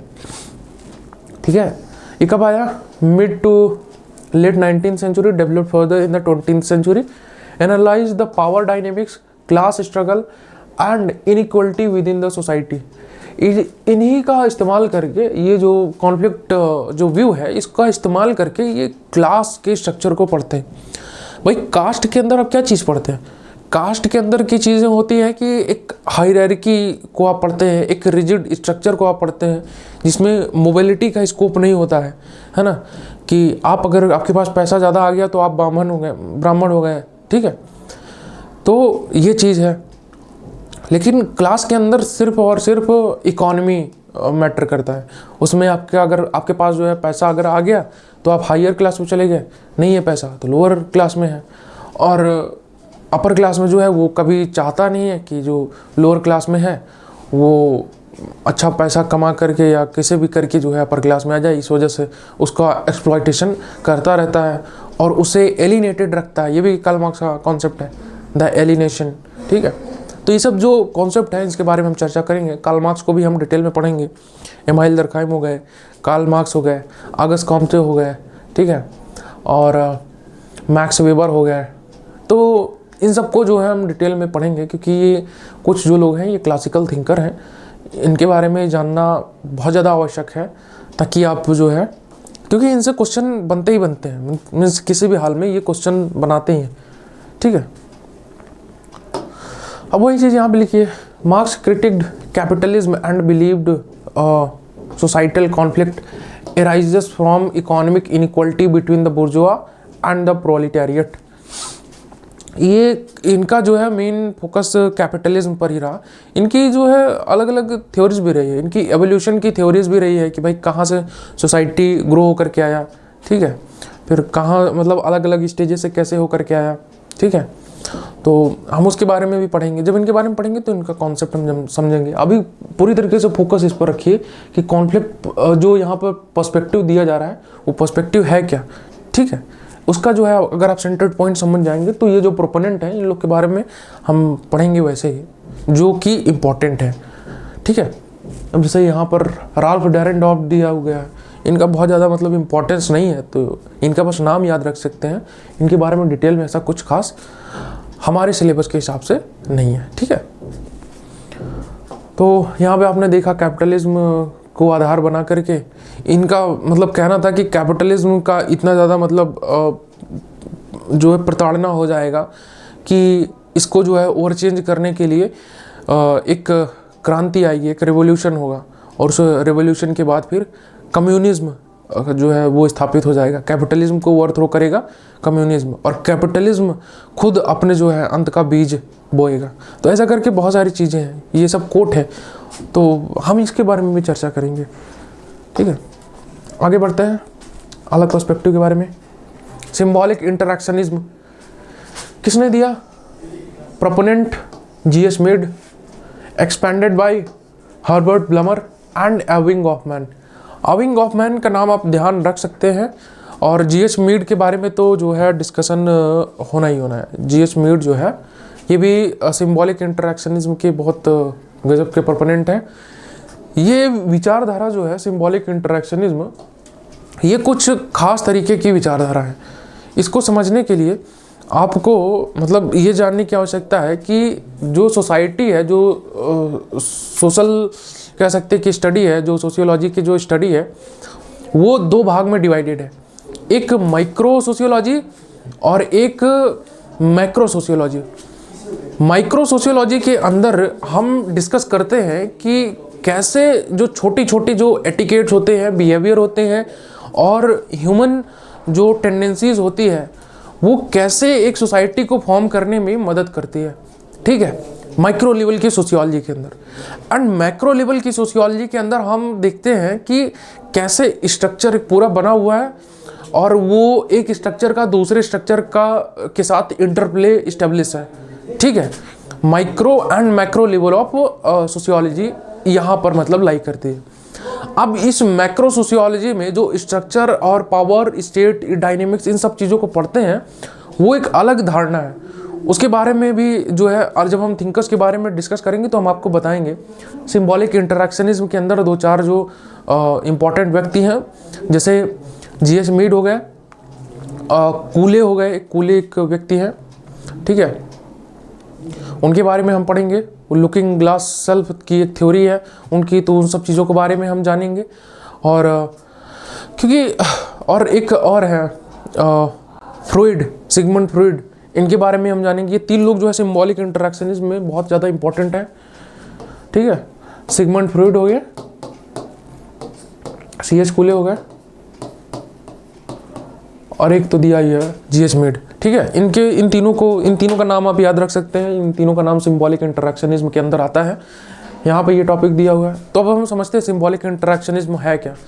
सिंबॉलिक इंटरैक्शनिज्म, जैसे मैंने पहले ही बोला कि ये एक माइक्रो सोशियोलॉजी का पार्ट है जो कि छोटे लेवल की चीज़ों को समझता है, यानी माइन्यूटली ये जा करके चीज़ों को समझता है। अब जैसे एक तो आप जानते हैं कि फिजिक्स होता है, फिजिक्स में अलग अलग नियम आप पढ़ते हैं, ग्रेविटी हो गया, ग्रेविटेशन हो गया, और फोर्सेस हो गया, प्रेशर हो गया, मास हो गया, डेंसिटी हो गया, इन सब चीज़ों के बारे में आप पढ़ते हैं फिजिक्स के अंदर। पर एक और होता है जिसे हम कहते हैं क्वांटम फिजिक्स।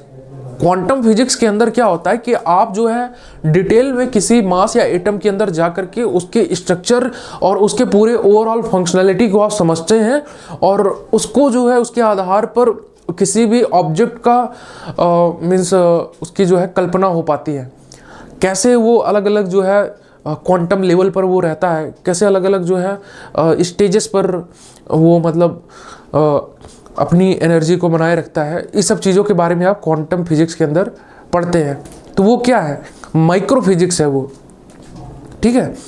अब माइक्रो फिजिक्स जैसे वहाँ पर है, वैसे ही सोसाइटी को पढ़ने के लिए सोशियोलॉजी है। सोशियोलॉजी को के माइक्रो पार्ट्स को समझने के लिए, छोटे छोटे चीज़ों को समझने के लिए हमारे पास क्या है, माइक्रो सोशियोलॉजी है।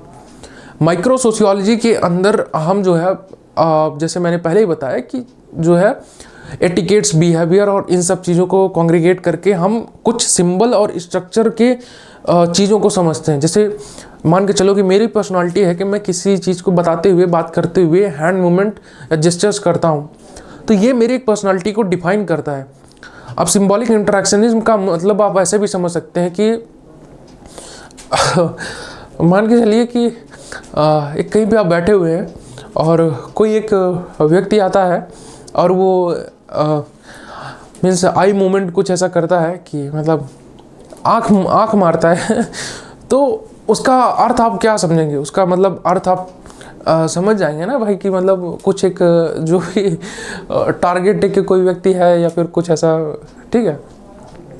तो मीन्स कहने का ये मतलब है कि वहाँ पर डायरेक्ट कम्युनिकेशन आपका नहीं हुआ, लेकिन कुछ आई मोमेंट ऐसा हुआ कि सामने वाला व्यक्ति समझ गया कि मीन्स वो व्यक्ति आप में इंटरेस्टेड है। तो ये जो चीज़ हुआ, ये हुआ क्या, ये आखिर ये इसे कहते हैं कि ये सिंबॉलिक इंटरैक्शनिज्म के अंदर हम स्टडी करते हैं कि ये छोटे छोटे जो सिंबॉलिक चीज़ें होती हैं ये कैसे सोसाइटी को फॉर्म करने में मदद करती हैं और इनका क्या रोल होता है। तो इन्हीं जो है सब पार्ट्स को डिटेल में समझा जाना किसने है, सिंबॉलिक इंटरैक्शनिज्म में, ठीक है। और अर्विंग गॉफमैन का जैसे यहाँ पे नाम आया तो इनसे रिलेटेड एक मैं आपको मीन्स एक कॉन्सेप्ट आपको बताता हूँ। इनका एक कॉन्सेप्ट है सिविक इन एक्शन।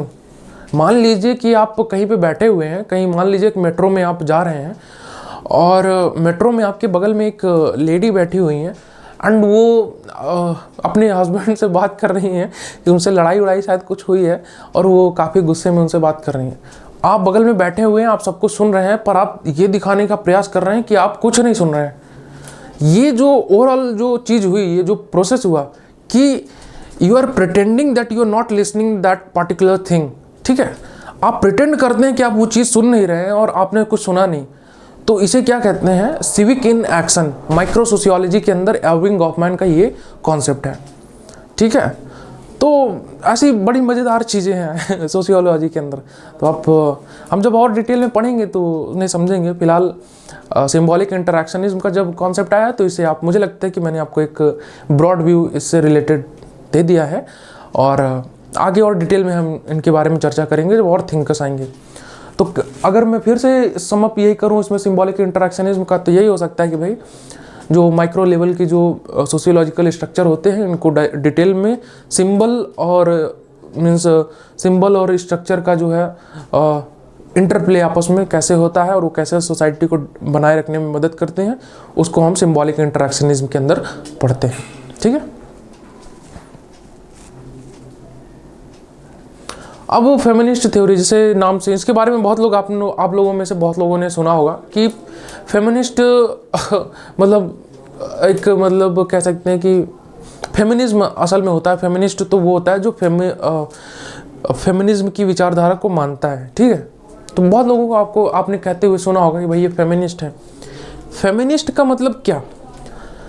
ऐसी विचारधारा समाज में जो कि विमेंस की अपॉर्चुनिटी, इक्वालिटी एंड उनके एग्जिस्टेंस को सोसाइटी में रिकग्नाइज करता है as equal to the men's, as equal to the means male counterpart. तो उनको जो है फेमिनिस्ट का एक संज्ञा दे दी जाती है। ये असल में विचारधारा जो है ये कहता क्या है कि सोसाइटी में फीमेल जो है उनको सदियों से, ऐतिहासिक अगर इसकी विचारधारा कही जाए तो कहा जाता है कि जो विमेंस हैं इनको कई सालों से उन्हें शोषित किया गया है, शोषण का शिकार रही हैं वो। इस वजह से उनको जो है सोसाइटी में इक्वल लेवल की अपॉर्चुनिटी मिल नहीं पाई है। उन्हें ना रिप्रेजेंटेशन का चांस मिलता है, ना इक्वालिटी का चांस मिलता है, ना ही उन्हें मतलब सोशल रिकग्निशन मिलती है, ठीक है। तो इन सब चीज़ों को कौन एडवोकेट करता है? फेमिनिज्म की थ्योरी। यानी ओवरऑल ओवरऑल जो है कह सकते हैं कि फीमेल के जो स्टेटस है उसको सोसाइटी में अपलिफ्ट करने के लिए एक थ्योरी का जन्म हुआ जिसे हम फेमिनिज्म कहते हैं, ठीक है। इसको दिया किसने है, ध्यान रख सकते हैं आप। अर्ली फाउंडेशन इसका किसने किया? Mary Wollstonecraft. Expanded by Simone de Beauvoir. इनका नाम जरूर याद रख लिए, बहुत इंपॉर्टेंट है। इनके किताब भी है द सेकेंड सेक्स, ये आपके क्वेश्चन में पूछा भी जा चुका है प्रीवियस ईयर में, ठीक है। साइमन डी बोवियर एक जो है फेमिनिस्ट है, उनकी किताब है the second sex,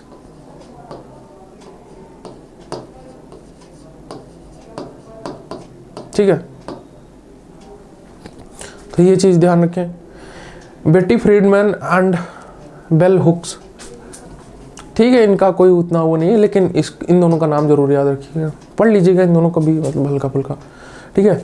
evolve over 3 waves, late 18th century, first wave mid 20th century, second wave late 20th and third wave. देखो फेमिनिज्म की जो थ्योरी है, मीन्स ये जो कह सकते हैं कि पर्सपेक्टिव है, ये 3 वेव के अंदर आई है। असल में इसे 4 वेव के अंदर ये है, मतलब चौथे वेव में तो अभी इस समय कह सकते हैं कि चल रहा है, ठीक है। अब हुआ ये कि इसमें कुछ खास कुछ ऐसा अंतर नहीं है, पर एक कुछ थोड़ा बहुत आप जान लीजिए। जैसे फर्स्ट वेव में, जैसे आपने टाइम लाइन दिया ही हुआ है, तो फर्स्ट वेव में हुआ क्या है कि फर्स्ट वेव में जो वीमेंस थी पहले उन्हें मीन्स एक लिटिल लेवल का कुछ रिकग्निशन पहले मिला, फिर उसके बाद पॉलिटिकल रिप्रेजेंटेशन जैसी चीज़ें उन्हें मिली, राइट टू वोट टाइप का कॉन्सेप्ट उनके लिए मतलब आया। फिर वो थोड़ा सा और उन्हें मतलब मीन्स फ्रीडम मिली सोसाइटी में, थोड़ी और लिबर्टी की उन्होंने डिमांड की, ठीक है। फिर उन्हें जो है मीन्स ओन बॉडी पर ओन प्रकार की जो है फ्रीडम रखने का उनको जो है वो मिला कि भाई मेरी बॉडी है, मेरा शरीर है और मुझे इस शरीर से संबंधित मीन्स लॉज एंड लिबर्टी चाहिए। जैसे कि एबॉर्शन हो गया, तो एबॉर्शन करने की मुझे, मेरा शरीर है, मेरी जो है पूरी मतलब कह सकते हैं कि मेरे शरीर से संबंधित कोई भी प्रकार का जो है नियम कोई सोसाइटी नहीं मीन्स बनाएगा, उसे मैं जो है अपने हिसाब से मीन्स मेरी जो इच्छा होगी उस हिसाब से मैं निर्णय लूँगी।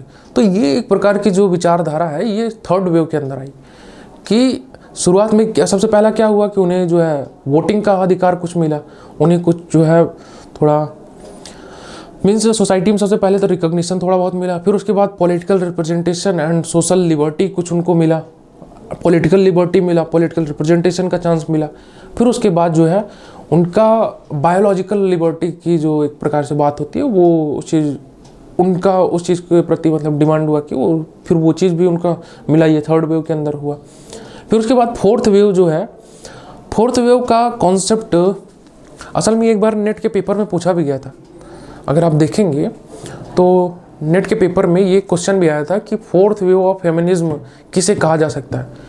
तो फोर्थ वेव ऑफ फेमिनिज्म देखो ऐसा नहीं कि कोई वेव चल करके ऐसे आई है, ये एक समय पर एक प्रकार की जो है डिमांड रखी गई है और उन सारे डिमांड को एग्रीगेट करके हमने कह दिया कि ये पहले वेव के अंदर आता है, ठीक है, ये दूसरे वेव के अंदर, ये तीसरे वेव के, तो चौथे वेव के अंदर थर्ड वेव तक तो आप ये समझते हैं कि भाई वहाँ पर उनको जो है बायोलॉजिकल लिबर्टी के बारे में उनको थोड़ा सा एक लेवरेज मिला।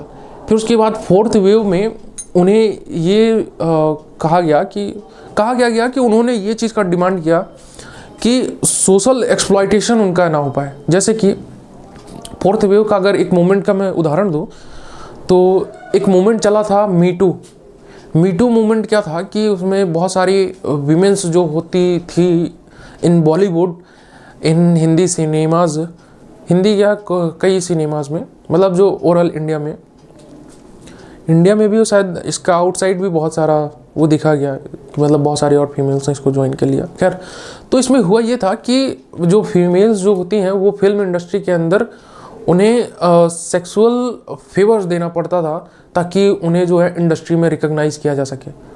तो उस एक प्रकार से उस सेक्सुअल एक्सप्लॉयटेशन को, एक ऑर्गेनाइज्ड सेक्सुअल एक्सप्लॉयटेशन के तहत जो मतलब उनका शोषण होता रहा है, उस चीज़ के खिलाफ उन्होंने आवाज़ उठाया और उस पूरे मूवमेंट को मीटू मूवमेंट नाम दिया गया, #मीटू, ठीक है। और ये बड़ा ट्रेंड हुआ। अब ये क्या अलग है इस चीज़ में? इसमें एक प्रकार सबसे पहला तो एक्सप्लॉयटेशन को ये जाहिर कर रहा है कि भाई एक्सप्लॉयटेशन हो रहा है, उस चीज़ को जो है उस चीज़ के प्रति वीमेंस आवाज़ उठा रहे हैं, तो ये एक चीज़ हो गया। दूसरा ये चीज़ था कि ग्राउंड पर आकर के कोई इस चीज़ की डिमांड नहीं कर रहा, कोई लड़ नहीं रहा, कोई मतलब होता भी होगा भाई मूवमेंट कुछ थोड़े बहुत जो है ज़मीनी स्तर पर भी ठीक है, पर ये जो मूवमेंट असल में चला, ये चला ऑन द सोशल मीडिया, ठीक है, #मीटू। तो ये जो प्रकार का जो मतलब चीज़ था, ये थोड़ा कुछ नया था इस नए सोसाइटी में, तो इस वजह से इसे जो है फोर्थ वेव ऑफ फेमिनिज्म के अंदर कंसीडर किया जाता है। अच्छा, जैसे मीटू के बारे में क्वेश्चन आया था एंड उस समय वो था, तो इस समय एक और चीज़ है बड़ा हाईलाइटेड है। अभी कुछ दिन पहले जो अतुल सुभाष नाम के जो एक व्यक्ति हैं जिन्होंने सुसाइड कर लिया था, तो अनफॉर्चुनेट सुसाइड था, तो उसमें मीन्स उन्होंने उनके सपोर्ट में बहुत सारे लोगों ने एक मूवमेंट चलाया था एंड वो कह सकते कि अभी भी कंटिन्यू ही है, पर वो कुछ ऐसे और इंसिडेंट का कह सकते कि वेट कर रहा है जिसके थ्रू फिर से उसे कुछ पिकअप मिले, जिसे अभी क्या नाम दिया जाता है #मेन2। जैसे वो मीटू था, ये मेन2, ठीक है। व्हाट इज़ मेन2 में ये है कि इंडियन सोसाइटी के अंदर जो अलग अलग कानून बने हुए हैं वो मीन्स ब्रॉडली फेवर करते हैं वीमेंस के एग्जिस्टेंस और वीमेंस के मतलब वीमेन सेंट्रिक होकर के बहुत सारे लॉ बने हुए हैं। और मेन को बहुत कई बार ऐसा होता है कि उन्हें जो है एक्सप्लॉयटेशन के लिए, चाहे वो डाउरी का केस हो, चाहे वो मीन्स डोमेस्टिक वायलेंस का केस हो, इन सब में मतलब मेंस को फंसा दिया जाता है।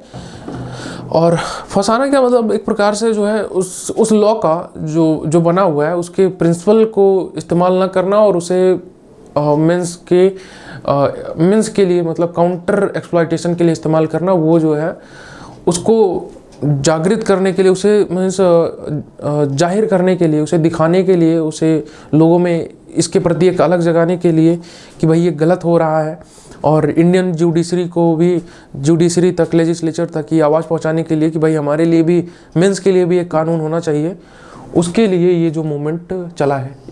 इसमें उसमें क्या था, मी टू में क्या था कि उसमें बायोलॉजिकल एक्सप्लॉइटेशन उनके साथ हो रहा था सेक्सुअल फेवर्स के थ्रू।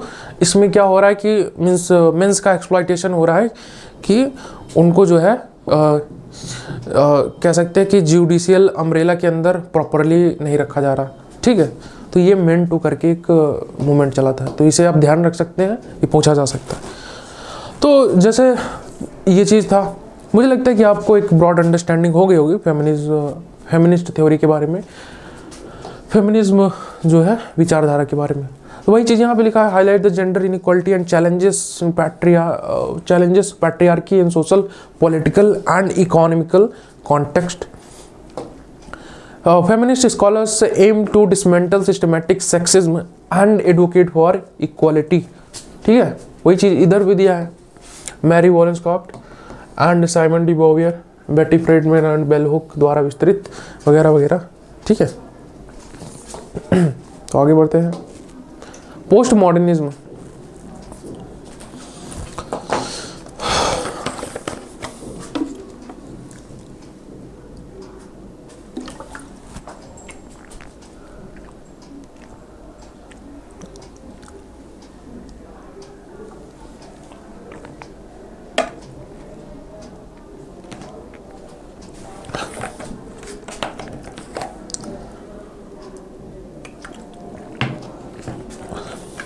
तो देखिए अगला जो हमारा मतलब जो पर्सपेक्टिव है वो है पोस्ट मॉडर्निज्म का। पोस्ट मॉडर्निज्म क्यों? क्योंकि बहुत सारी जो थ्योरीज बनते हुए आ रही थी, हालांकि ये कोई मतलब ऐसा डिवीज़न नहीं है कि यहाँ तक मॉडर्निज्म का रहा फिर उसके बाद पोस्ट मॉडर्निज्म, और कुछ कुछ मतलब बुक कहते भी हैं कि पोस्ट मॉडर्निज्म भाई यहाँ तक रहा है, पर उतना ज़्यादा कुछ मतलब इम्पोर्टेंट वो नहीं है। दिया भी है इसमें, ये देखो टाइमिंग लेट 20th सेंचुरी के आसपास, यानी 1920, 1990, 80, 70 सबके आसपास। ठीक है, तो कहने का ये मतलब है कि यहाँ तक जो है अलग अलग प्रकार की विचारधाराओं को माना गया, सामंजस्य स्थापित किया गया, पढ़ा गया, और अलग अलग सोशल साइंटिस्ट ने इस पर काफ़ी विचार किए। अब उसके बाद कुछ चीज़ें ऑब्जर्व की गई, जैसे कि मान लो जो उस समय के मतलब अलग अलग थ्योरिस्ट थिंकर्स होते थे, वो एक प्रकार से नैरेटिव सेट करने में लग जाते थे। मतलब नैरेटिव क्या, जैसे मान लो कि मेरी एक विचारधारा है और उस विचारधारा के आधार पर जो है मैं उसको रिपीटेटिव प्रेजेंटेशन उस पर करता हूँ और बताता हूँ कि भाई ये एक जनरलाइज्ड स्ट्रक्चर है। मतलब कह सकते हैं कि नैरेटिव सेट करना एक प्रकार से।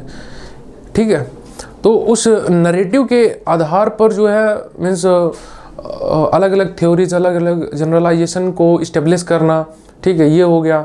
और पावर एंड स्टेट के डायनेमिक्स को इन्हीं के मीन्स उलट रख करके अपने आप को, अपनी चीज़ों को, अपने विचारधाराओं को सिद्ध करना, ये जो है मतलब काफ़ी होने लगा था। तो इसी को चैलेंज करते हुए पोस्ट मॉडर्निज्म का कॉन्सेप्ट आया, जो कि जो कि मतलब यूनिवर्सल ट्रुथ के ऊपर मतलब फोकस करता है, और मीन्स लॉजिक बेस्ड चीज़ों पर मतलब फोकस करने का ये प्रयास करता है। ठीक है, जीन बॉड्रिलार्ड के द्वारा इसे दिया गया। ये नाम जरूर ध्यान रख सकते हैं आप, क्योंकि ये पूछा जा सकता है। माइकल फूको भी इसमें है।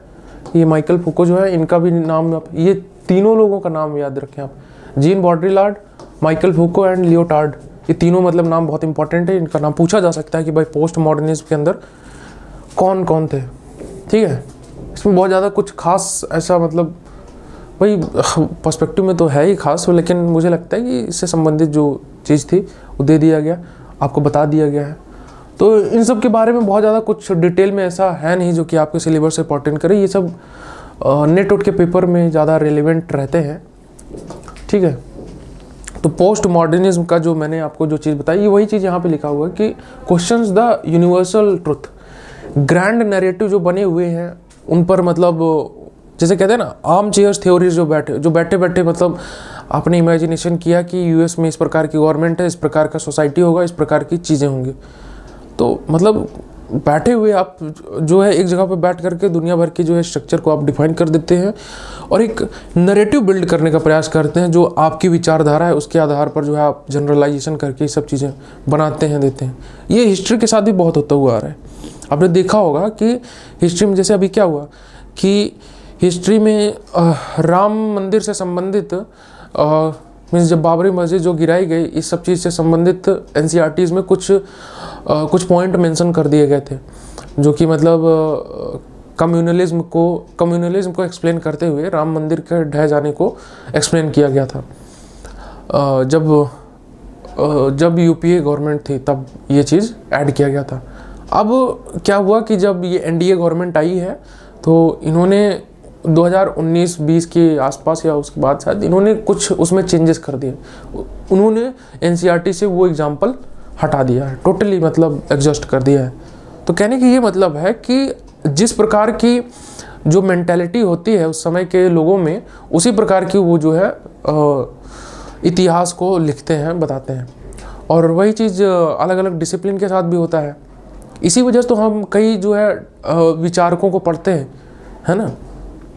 नहीं भला सोचो कि केपलर्स की थ्योरी को पढ़ने का भी क्या मतलब होगा, जो फिजिक्स के अंदर जो और भी मतलब थ्योरिस्ट रहे हुए हैं जैसे फिजिक्स वगैरह में, उनको जानने समझने का आज क्या मतलब है, ताकि ये हमें पता चल पाए कि उस समय के सोसाइटी में लोगों की मीन्स मेंटालिटी किस प्रकार की थी, किस प्रकार की सोच रखते थे। तो वही चीज़ है, ताकि आगे चल करके हम काउंटर कर पाए और नया कुछ मतलब उससे इतर विकसित कर पाए, क्रिटिक दे पाए उस चीज़ में, ठीक है। जब तक उस सब्जेक्ट से, उस थीम से रिलेटेड कुछ भी अगर मैं बोलूँ, उससे थीम से रिलेटेड अगर क्रिटिक नहीं आता है, तब तक वो चीज़ कंटिन्यू रहती है, उसे लोग मानते हैं कि है। और जब वो चीज़ मतलब फेज आउट हो जाती है, तब कुछ नया चीज़ मतलब जब क्रिटिक आपके पास एक लॉजिकल, एक स्ट्रॉन्ग क्रिटिक इसके एवज में आ जाता है, तब हम मान लेते हैं, तब उस चीज़ को हम नकार देते हैं, लेकिन पढ़ते तब भी है उसको, ताकि उस समय के मेंटलिटी को हम समझ पाएँ। तो यही है, ये पोस्ट मॉडर्निज्म का कॉन्सेप्ट यही है। पोस्ट मॉडर्निज्म का कॉन्सेप्ट यही है कि ये क्वेश्चन करता है universal truth and grand narrative and objective knowledge in a fragmented society, ठीक है। ये मतलब नैरेटिव बिल्ड वाली चीज़ों को जो है चैलेंज करता है, और ऑब्जेक्टिव जो एक प्रकार की जो क्वेश्चंस हैं, जो मीन्स हर एक सोसाइटी का अपना एक मतलब सिस्टमेटिक एक इस्टेब्लिशमेंट होता है, तो उसके बारे में जो है ये क्वेश्चन पूछता है, पता करने का प्रयास करता है और यूनिवर्सल ट्रुथ पर ओरिएंट होकर के रहने का प्रयास करता है। तो ये पोस्ट मॉडर्निज्म है। जैसे ये पोस्ट मॉडर्निज्म है, वैसे ही और भी बहुत सारे मतलब पोस्ट लगा करके सिस्टम आए हुए हैं, जैसे पोस्ट स्ट्रक्चरलिज्म वगैरह है, ठीक है।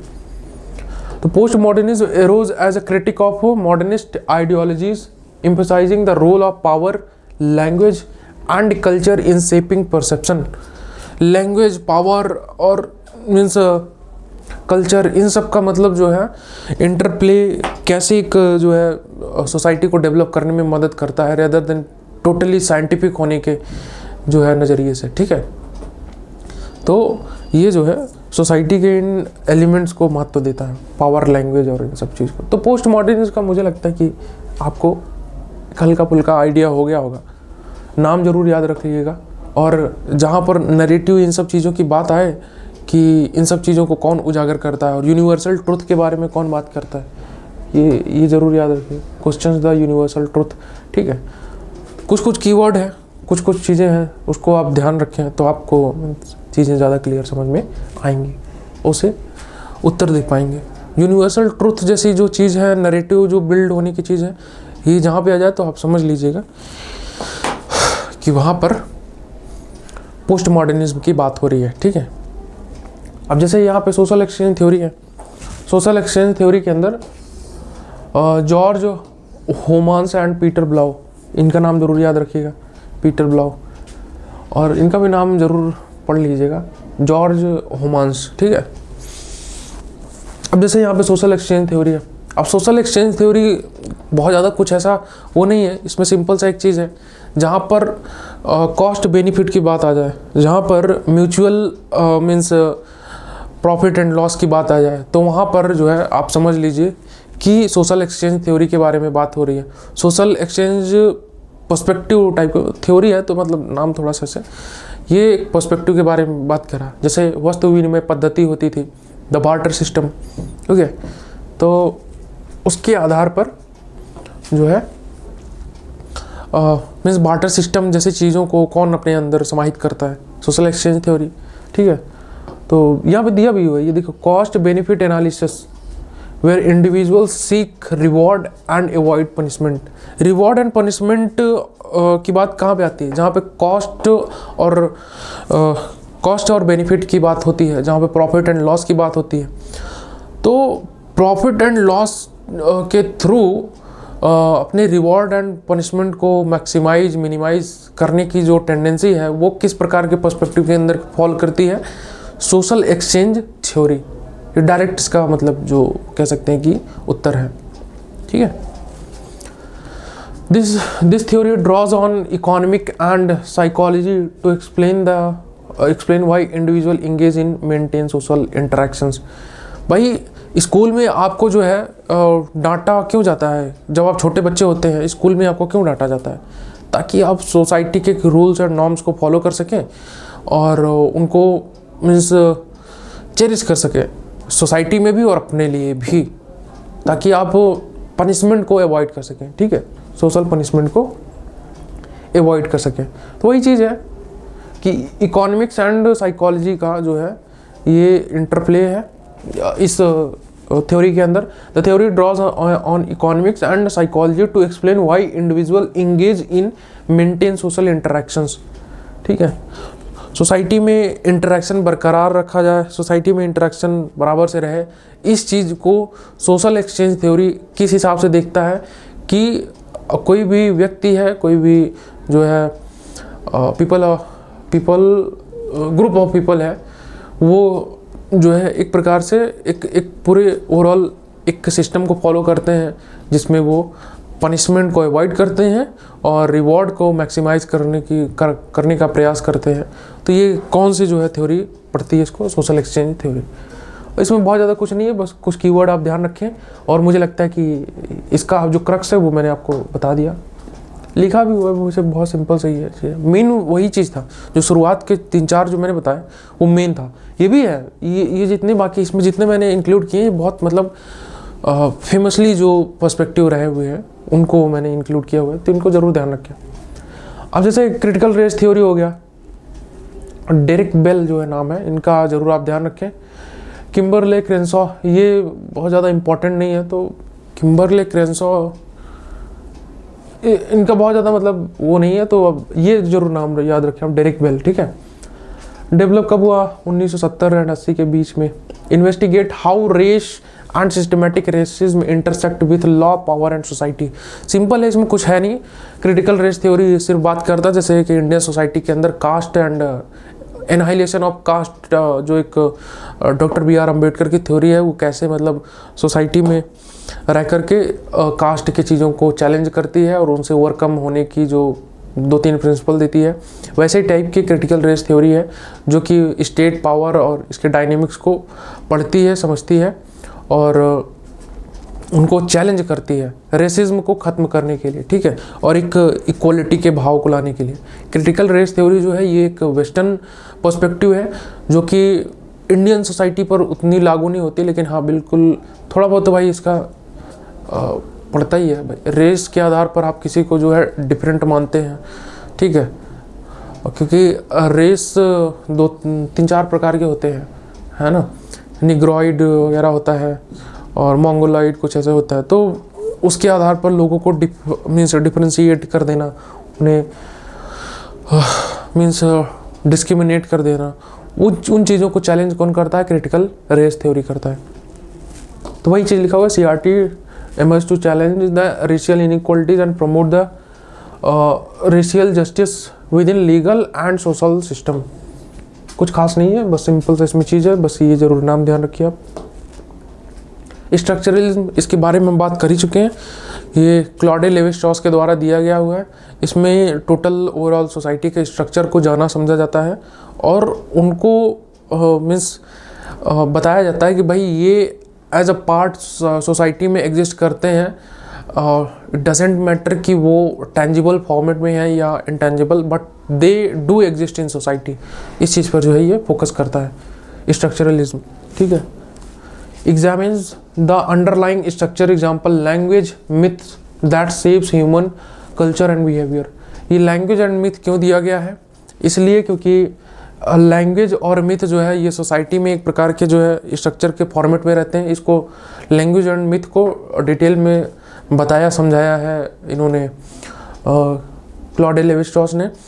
जैसे लैंग्वेज को इन्होंने दो पार्ट में डिवाइड किया, language and parole, and myth को इन्होंने मिथ एंड माई थीम में इन्होंने जो है डिफ्रेंशिएट किया। इन्होंने बताया कि भाई हर सोसाइटी के अंदर मिथ प्रेजेंट होता ही होता है और ये सर्टेन है भाई। किसी भी सोसाइटी में आप जाओगे उसमें बताया जाएगा कि भाई हमारे यहाँ पे ऐसे राजा हुआ करते थे जिन्होंने 4 हाथी को अपने मतलब दोनों हाथों पे हथेलियों पर ऐसे करके उठा लिया और वो बहुत बड़े मतलब फिर वो उनका मतलब वो ईश्वर बन गए, हमने उनकी पूजा की, फला फला चीज़। तो ये एक प्रकार का मिथ हर सोसाइटी में होता है। ये बताने के लिए कि जो है सोसाइटी के अंदर मतलब कुछ चीज़ें जो है वो एग्जिस्ट करती ही करती हैं। मतलब जो मिथ वाली जो चीज़ है ये मतलब सोसाइटी के अंदर बहुत तगड़े से प्रिवेल करती है। क्यों? क्योंकि सोशल कंट्रोल बनाने के लिए आपको ये बताना पड़ेगा ना कि कोई आपसे सुपीरियर है। अगर आप उसकी बात नहीं मानोगे तो आपको पनिशमेंट मिलेगी। ठीक है, तो मिथ एंड माई थीम। अच्छा, मिथ क्या होता है? जैसे ये मैंने आपको बताया कि ये चीज़ है प्रेजेंट होता है। Now what does signify here the my theme? तो माई थीम जैसे कह सकते हैं ये दो चीज़ें मिलकर बना है, myth and theme. Myth and theme, ठीक है। मिथ जो आप पहले ही जान चुके हैं कि ये क्या होता है। ठीक है, दो चीज़ होती है, ये दूसरी है। पहले क्या है? मिथ। हालांकि ये आपके सब्जेक्ट का पार्ट नहीं है, लेकिन भी यहाँ पे क्लॉडे लेवी-स्ट्रॉस लिखा हुआ है तो मैं बता देता हूँ, नहीं तो आपके मन में रहेगा कि लैंग्वेज और मिथ ही क्यों दिया गया है यहाँ पे, फैमिली, मैरिज, इंस्टीट्यूशन, बाकी और चीज़ें क्यों नहीं है। वो मैंने आपको पहले एक्सप्लेन कर दिया, पर यहाँ पे मैंने मतलब लैंग्वेज एंड मिथ जब पीपीटी बना रहा था तो उस समय मैंने लिख दिया क्योंकि इनकी थ्योरी थी तो मैंने सोचा। तो ये होता है कि मिथ, जैसे मान लीजिए इनकी जो है क्लॉडे लेवी-स्ट्रॉस की थ्योरी है मिथ। मिथ के अंदर इन्होंने दो पार्ट में डिवाइड किया। एक सबसे पहला तो मिथ जो मैंने आपको बताया कि होता ही होता है, और दूसरा है माई थीम। माई थीम किससे मिलकर बना है? Myth plus theme. अब मिथ जो चीज़ है वो रहेगी ही रहेगी। माई थीम क्या कहता है? माई थीम ये है कि हर जो सोसाइटी है उसका एक अलग कंटेंट ऑफ मिथ होगा। मतलब इनके यहाँ पे इनके राजा जो है दोनों हाथ पे एक एक हाथी उठा लिए थे, तो उनके यहाँ जो राजा है उन्होंने एक हाथ पर 10 हाथी उठाया था, एक हाथ पर जो है 500 शेरों को उठा दिया था। तो अलग अलग प्रकार की जो है मिथ के थीम होंगे, अलग अलग प्रकार की जो है मिथिकल चीज़ होगी, है ना। माई थीम समझ रहे हैं? थीम का मतलब कंटेंट, अलग अलग कंटेंट उसमें होगा। ठीक है, मिथ प्रेजेंट होगा, रहेगा ही रहेगा, हर सोसाइटी में वो रहेगा ही रहेगा। माई थीम डिफरेंट हो जाता है सोसाइटी में, और वही माई थीम जो है सोसाइटी को बनाने में मदद करता है। और वो कैसे स्ट्रक्चर को डेवलप करता है, मीन्स बना करके रखता है, सोसाइटी को स्टेबल करके रखता है। उसी चीज़ को स्ट्रक्चरलिज्म के तहत क्लॉडे लेवी-स्ट्रॉस ने पढ़ा था। ठीक है, और लैंग्वेज के अंदर क्या था? Language and parole. Language and parole के अंदर मतलब लैंग्वेज के अंदर दो चीज़ आती हैं, लैंग्वेज एंड पैरोल। ठीक है, लैंग्वेज एंड पैरोल क्या है?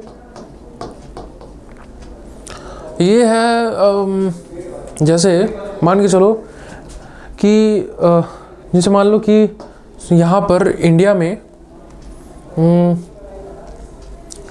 जैसे मान लो इंडिया में यार इसमें क्या मैं बताऊँ। जैसे मान लो कि कोई एक चीज़ है, जैसे अभी मैं बोल रहा हूँ कि मेन। ठीक है, जैसे मान लो कि उदाहरण मेन। ठीक है, लैंग्वेज के अंदर मेन का मतलब क्या होगा? मतलब मेन का जनरल मीनिंग क्या होगा? आदमी। ठीक है, मेन का मतलब आदमी होगा। ठीक है, हालांकि चलो इंग्लिश का वर्ड है तो हिंदी का कुछ ले लेते हैं, थोड़ा ज़्यादा बेटर समझ आए। जैसे मान लो कि लैंग्वेज के अंदर हम कुछ ले लेते हैं, लैंग्वेज के अंदर हम ले लेते हैं जैसे आदमी, ठीक है, आदमी लैंग्वेज जो है एक कुछ ऐसा वो नहीं है, कुछ टेक्निकल नहीं है, बस सिंपल सा एक चीज़ है लैंग्वेज एंड पेरोल। तो उसमें मैं उदाहरण एक ले रहा हूँ कि आदमी जैसे है, वर्ड जैसे मैंने लिया कि आदमी, तो ये आदमी जो वर्ड है जो मैं बोल रहा हूँ आदमी, आदमी ये जो मैं वर्ड जो कह रहा हूँ ये इंग्लिश लैंग्वेज के अंदर हो सकता है आदमी शब्द का अर्थ कुछ हो, जैसे ये एडमी लगभग वैसे ही टाइप का आवाज़ आ रहा है ना, पर इसका अर्थ कुछ और है, एडमी, एडमी। पर इसको जो मतलब इंग्लिश उनकी जो लैंग्वेज होती है इंग्लैंड या फिर यूएस की जो इंग्लिश होती है थोड़ा सा वो अलग चीज़, तो आदमी को आदमी टाइप का मतलब ऐसे ही टाइप का बोलेंगे, पर यहाँ आदमी का अर्थ हिंदी में इसका अर्थ क्या है, कुछ और है। कहने का अर्थ है लैंग्वेज जो होता है आदमी, जो ये शब्द है, जो टोन है, ये टोन हर जगह प्रेजेंट होती है। तो लैंग्वेज जो है ये हर जगह प्रेजेंट होती है, ये वर्ड नहीं, लैंग्वेज जो टोन आदमी, आदमी ये हर जगह प्रेजेंट होगा। इंडिया में मीन्स ये आदमी हम बोल रहे हैं, वहाँ यूएस में भी आदमी का मतलब कोई ना कोई बोल रहा होगा, अभी ही नहीं बोल रहा होगा मतलब बोलता होगा। ये वर्ड वहाँ पे ये टोन, ये जो मैं टोन बोल रहा हूँ आदमी, ये टोन वहाँ भी प्रेजेंट है, तो इसी को कहते हैं लैंग्वेज। अब पैरोल क्या होता है, इसमें जो है मीन्स इसका मीनिंग चेंज हो जाता है। यहाँ आदमी का मतलब क्या है, मेन, ठीक है, कोई मेल, ठीक है, और वहाँ पे आदमी का मतलब क्या हो जा रहा है, आदमी का मतलब क्या है कि मतलब जोड़ो मुझे। तो खैर ये सब आपके सिलेबस का पार्ट नहीं है, पर अभी आ गया तो मुझे लगा कि बता देना चाहिए, नहीं तो आप कहोगे कि पता ही नहीं होगा, तो इसी वजह से नहीं बता रहा है। खैर हमें इस सब चीज़ पर फोकस नहीं करना है। अभी हम डिस्कस कर रहे थे स्ट्रक्चरलिज्म के ऊपर, तो स्ट्रक्चरलिज्म का मुझे लगता है कि मैंने कॉन्सेप्ट आपको पहले ही डिटेल में समझा दिया। यहाँ पे जो लिखा भी हुआ है, structuralism aims to uncover the universal pattern of human thought and behaviour, ठीक है। ये इसी के कॉन्टेक्स्ट में बताया गया है कि ह्यूमन थॉट एंड बिहेवियर के बारे में जो है समझने का प्रयास करता है, और ये यूनिवर्सल एक प्रकार की थ्योरी देने का प्रयास करता है। एक बताया ना, जैसे कि बताया कि जैसे ह्यूमन होता है, ह्यूमन के अंदर एक हाथ होता है, एक पैर होता है, एक सर होता है, तो इस चीज़ को बताने का प्रयास करेगा भाई हर सोसाइटी के अंदर ये होता ही होता है। जैसे मैरिज फैमिली कैंसर भी हर सोसाइटी के अंदर होता ही होता है। तो ये जनरलाइजेशन देने का प्रयास करता है कि मतलब कुछ तो एक स्ट्रक्चर है, वो स्ट्रक्चर मतलब रहता ही है, स्ट्रक्चर जरूर रहता है। तो वही स्ट्रक्चर रहने की धारणा को जब हम मान करके सोसाइटी का अध्ययन करते हैं, उसकी स्टेबिलिटी और चीज़ों को समझते हैं, तो वो स्ट्रक्चरलिज्म कहलाता है, ठीक है। आगे बढ़ते हैं। एथनोमेथोडोलॉजी, हैरोल्ड गारफिंकल, ये नाम जरूर याद रख लीजिए, इन्होंने दिया था, ठीक है। एथनोमेथोडोलॉजी क्या कहता है, it investigate the daily life routine of humans. मतलब ये इतनी डिटेल में जाकर के पढ़ता है कि आप जो दिन भर में काम कर रहे हैं, जैसे मैं इस कमरे में हूँ और यहाँ पे कैमरा लगा दिया जाए और पूरे दिन मैं इस कमरे में रहूँ अपने आप से, और अपने आप से ही इंजॉय करता रहूँ, इधर उधर कुछ करूँ, खाना खाऊँ, बैठूँ, जो भी करूँ, वो पूरे इन सब चीज़ को कोई एक व्यक्ति मॉनिटर करता रहे और उन्हीं चीज़ों को मतलब पूरे मेरे व्यवहार को, व्यक्तित्व को पूरे देखे समझे, और उसी के आधार पर जो है मेरे मतलब डेली चीज़ों को जो है वो पढ़े समझे जाने, और इसी को मतलब एक प्रकार से कह सकते हैं कि ये एथनोमेथोडोलॉजी है। It is a type of means it is a type of research technique, ठीक है। एथनोमेथोडोलॉजी के थ्रू हम रिसर्च की एक टेक्निक को फॉलो अप करते हैं, उनको जानते समझते हैं, तो वही है एथनोमेथोडोलॉजी, ठीक है। वही चीज़ इसमें दिया भी है, investigate the method people use to construct and maintain a sense of social order in everyday life, ठीक है। जैसे रहने का, बात करने का, व्यवहार का तरीका, इसको डिटेल में समझने के लिए एथनोमेथोडोलॉजी का प्रयोग करना, ये थोड़ा बहुत ये जो है ये भी माइक्रो सोशियोलॉजी के मतलब कह सकते हैं कि उसको छू करके वापस आ जाता है। अच्छा, इसका एक कोट भी है हैरोल्ड गारफिंकल का एथनोमेथोडोलॉजी को संबोधित करते हुए कि it is neither the macro sociological part neither the micro sociological part.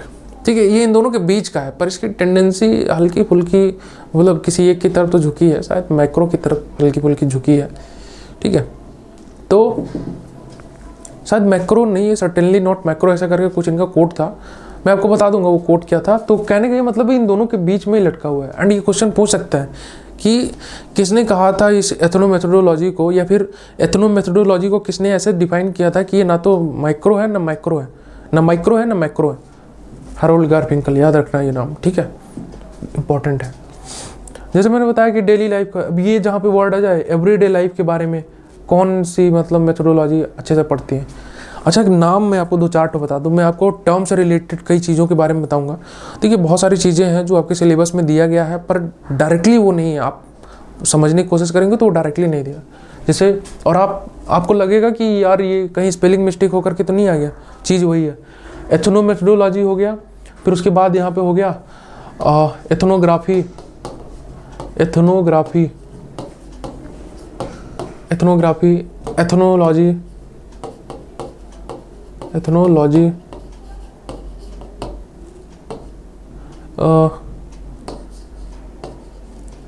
Empirical, हालांकि थोड़ा अलग है पर ठीक है, इम्पीरिकल स्टडी, एथनो मेथोडोलॉजी यहाँ दिया ही गया है। और क्या है, ethnography, ethnology, empirical study, ethno methodology, phenomenology, ये सब चीज़ें जो है इन सब के बारे में हम आपको बता देंगे, वन लाइनर एक समझाने के लिए बता देंगे। ये सारे वर्ड एक जैसे नहीं है, ठीक है, अलग हैं। फिलहाल ये पर्सपेक्टिव के अंदर आ रहा था तो मैंने बता दिया आपको। अब एक एक के बारे में इतना डिटेल में चर्चा करेंगे तो फिर आपको 2x पे करके वीडियो देखना होगा, और मुझे भी फिर बॉटल में पानी ज़्यादा भर के लाना पड़ेगा।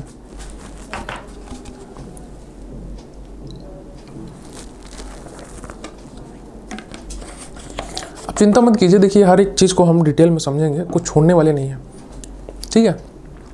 पर ये है कि टाइम के साथ तो चीज़ों को मैनेज करना पड़ेगा ना, जो टाइम स्लॉट दिया गया है उसके अंदर ही हमको चीज़ों को कंप्लीट करना है। खैर, क्वीयर थ्योरी जो यहाँ पे है ये भी बहुत ज़्यादा मतलब कुछ वैसा नहीं है, आप नाम से इसको समझ सकते हैं।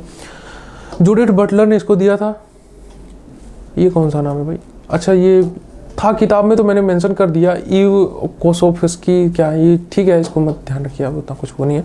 पर जूडिथ बटलर का नाम आप जरूर ध्यान रखेंगे, जे बटलर इनका नाम था, लेकिन ठीक है, ठीक है। तो ये जो है क्यूर थ्योरी किस चीज़ को कहती है कि भाई LGBTQ+ जो मतलब व्यक्ति हैं उनके सोशल रिकग्निशन को अहमियत दी जाए, इस चीज़ को लेकर के क्वीर थ्योरी जो है मतलब व्यक्तिगत तौर पर प्रयास करती है। अब जैसे आप जानते होंगे कि हालांकि अगर आपने नहीं पढ़ा तो हो सकता है कि सेक्स और जेंडर दो चीज़ होती है सोसाइटी में।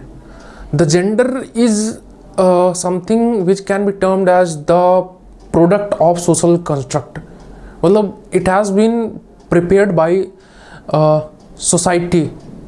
The societal mindset makes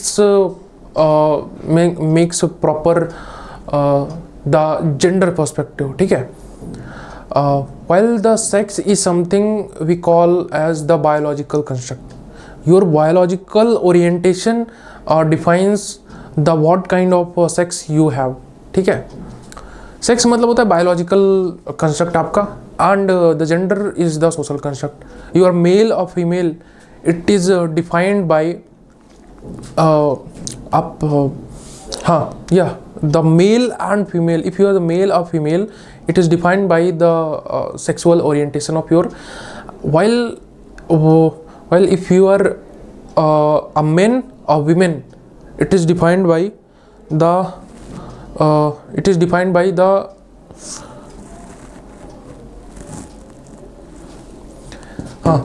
while you are male or female, while you are men or women, it is defined by the gender, the social construct, what we call as the gender, ठीक है। Gender के अंदर आता है कि आप main और या विमेन हैं, पर सिर्फ मेन और विमेन क्यों, इसके अंदर और भी तो चीज़ है। ये बड़ा कॉन्ट्रास्ट करती हैं आपस में दो चीज़ें। तो वही चीज़ को डिफाइन करने के लिए जब आप जेंडर कहते हैं तो सिर्फ मेल या फीमेल को कहते हैं, जबकि बायोलॉजिकल कंस्ट्रक्ट के अंदर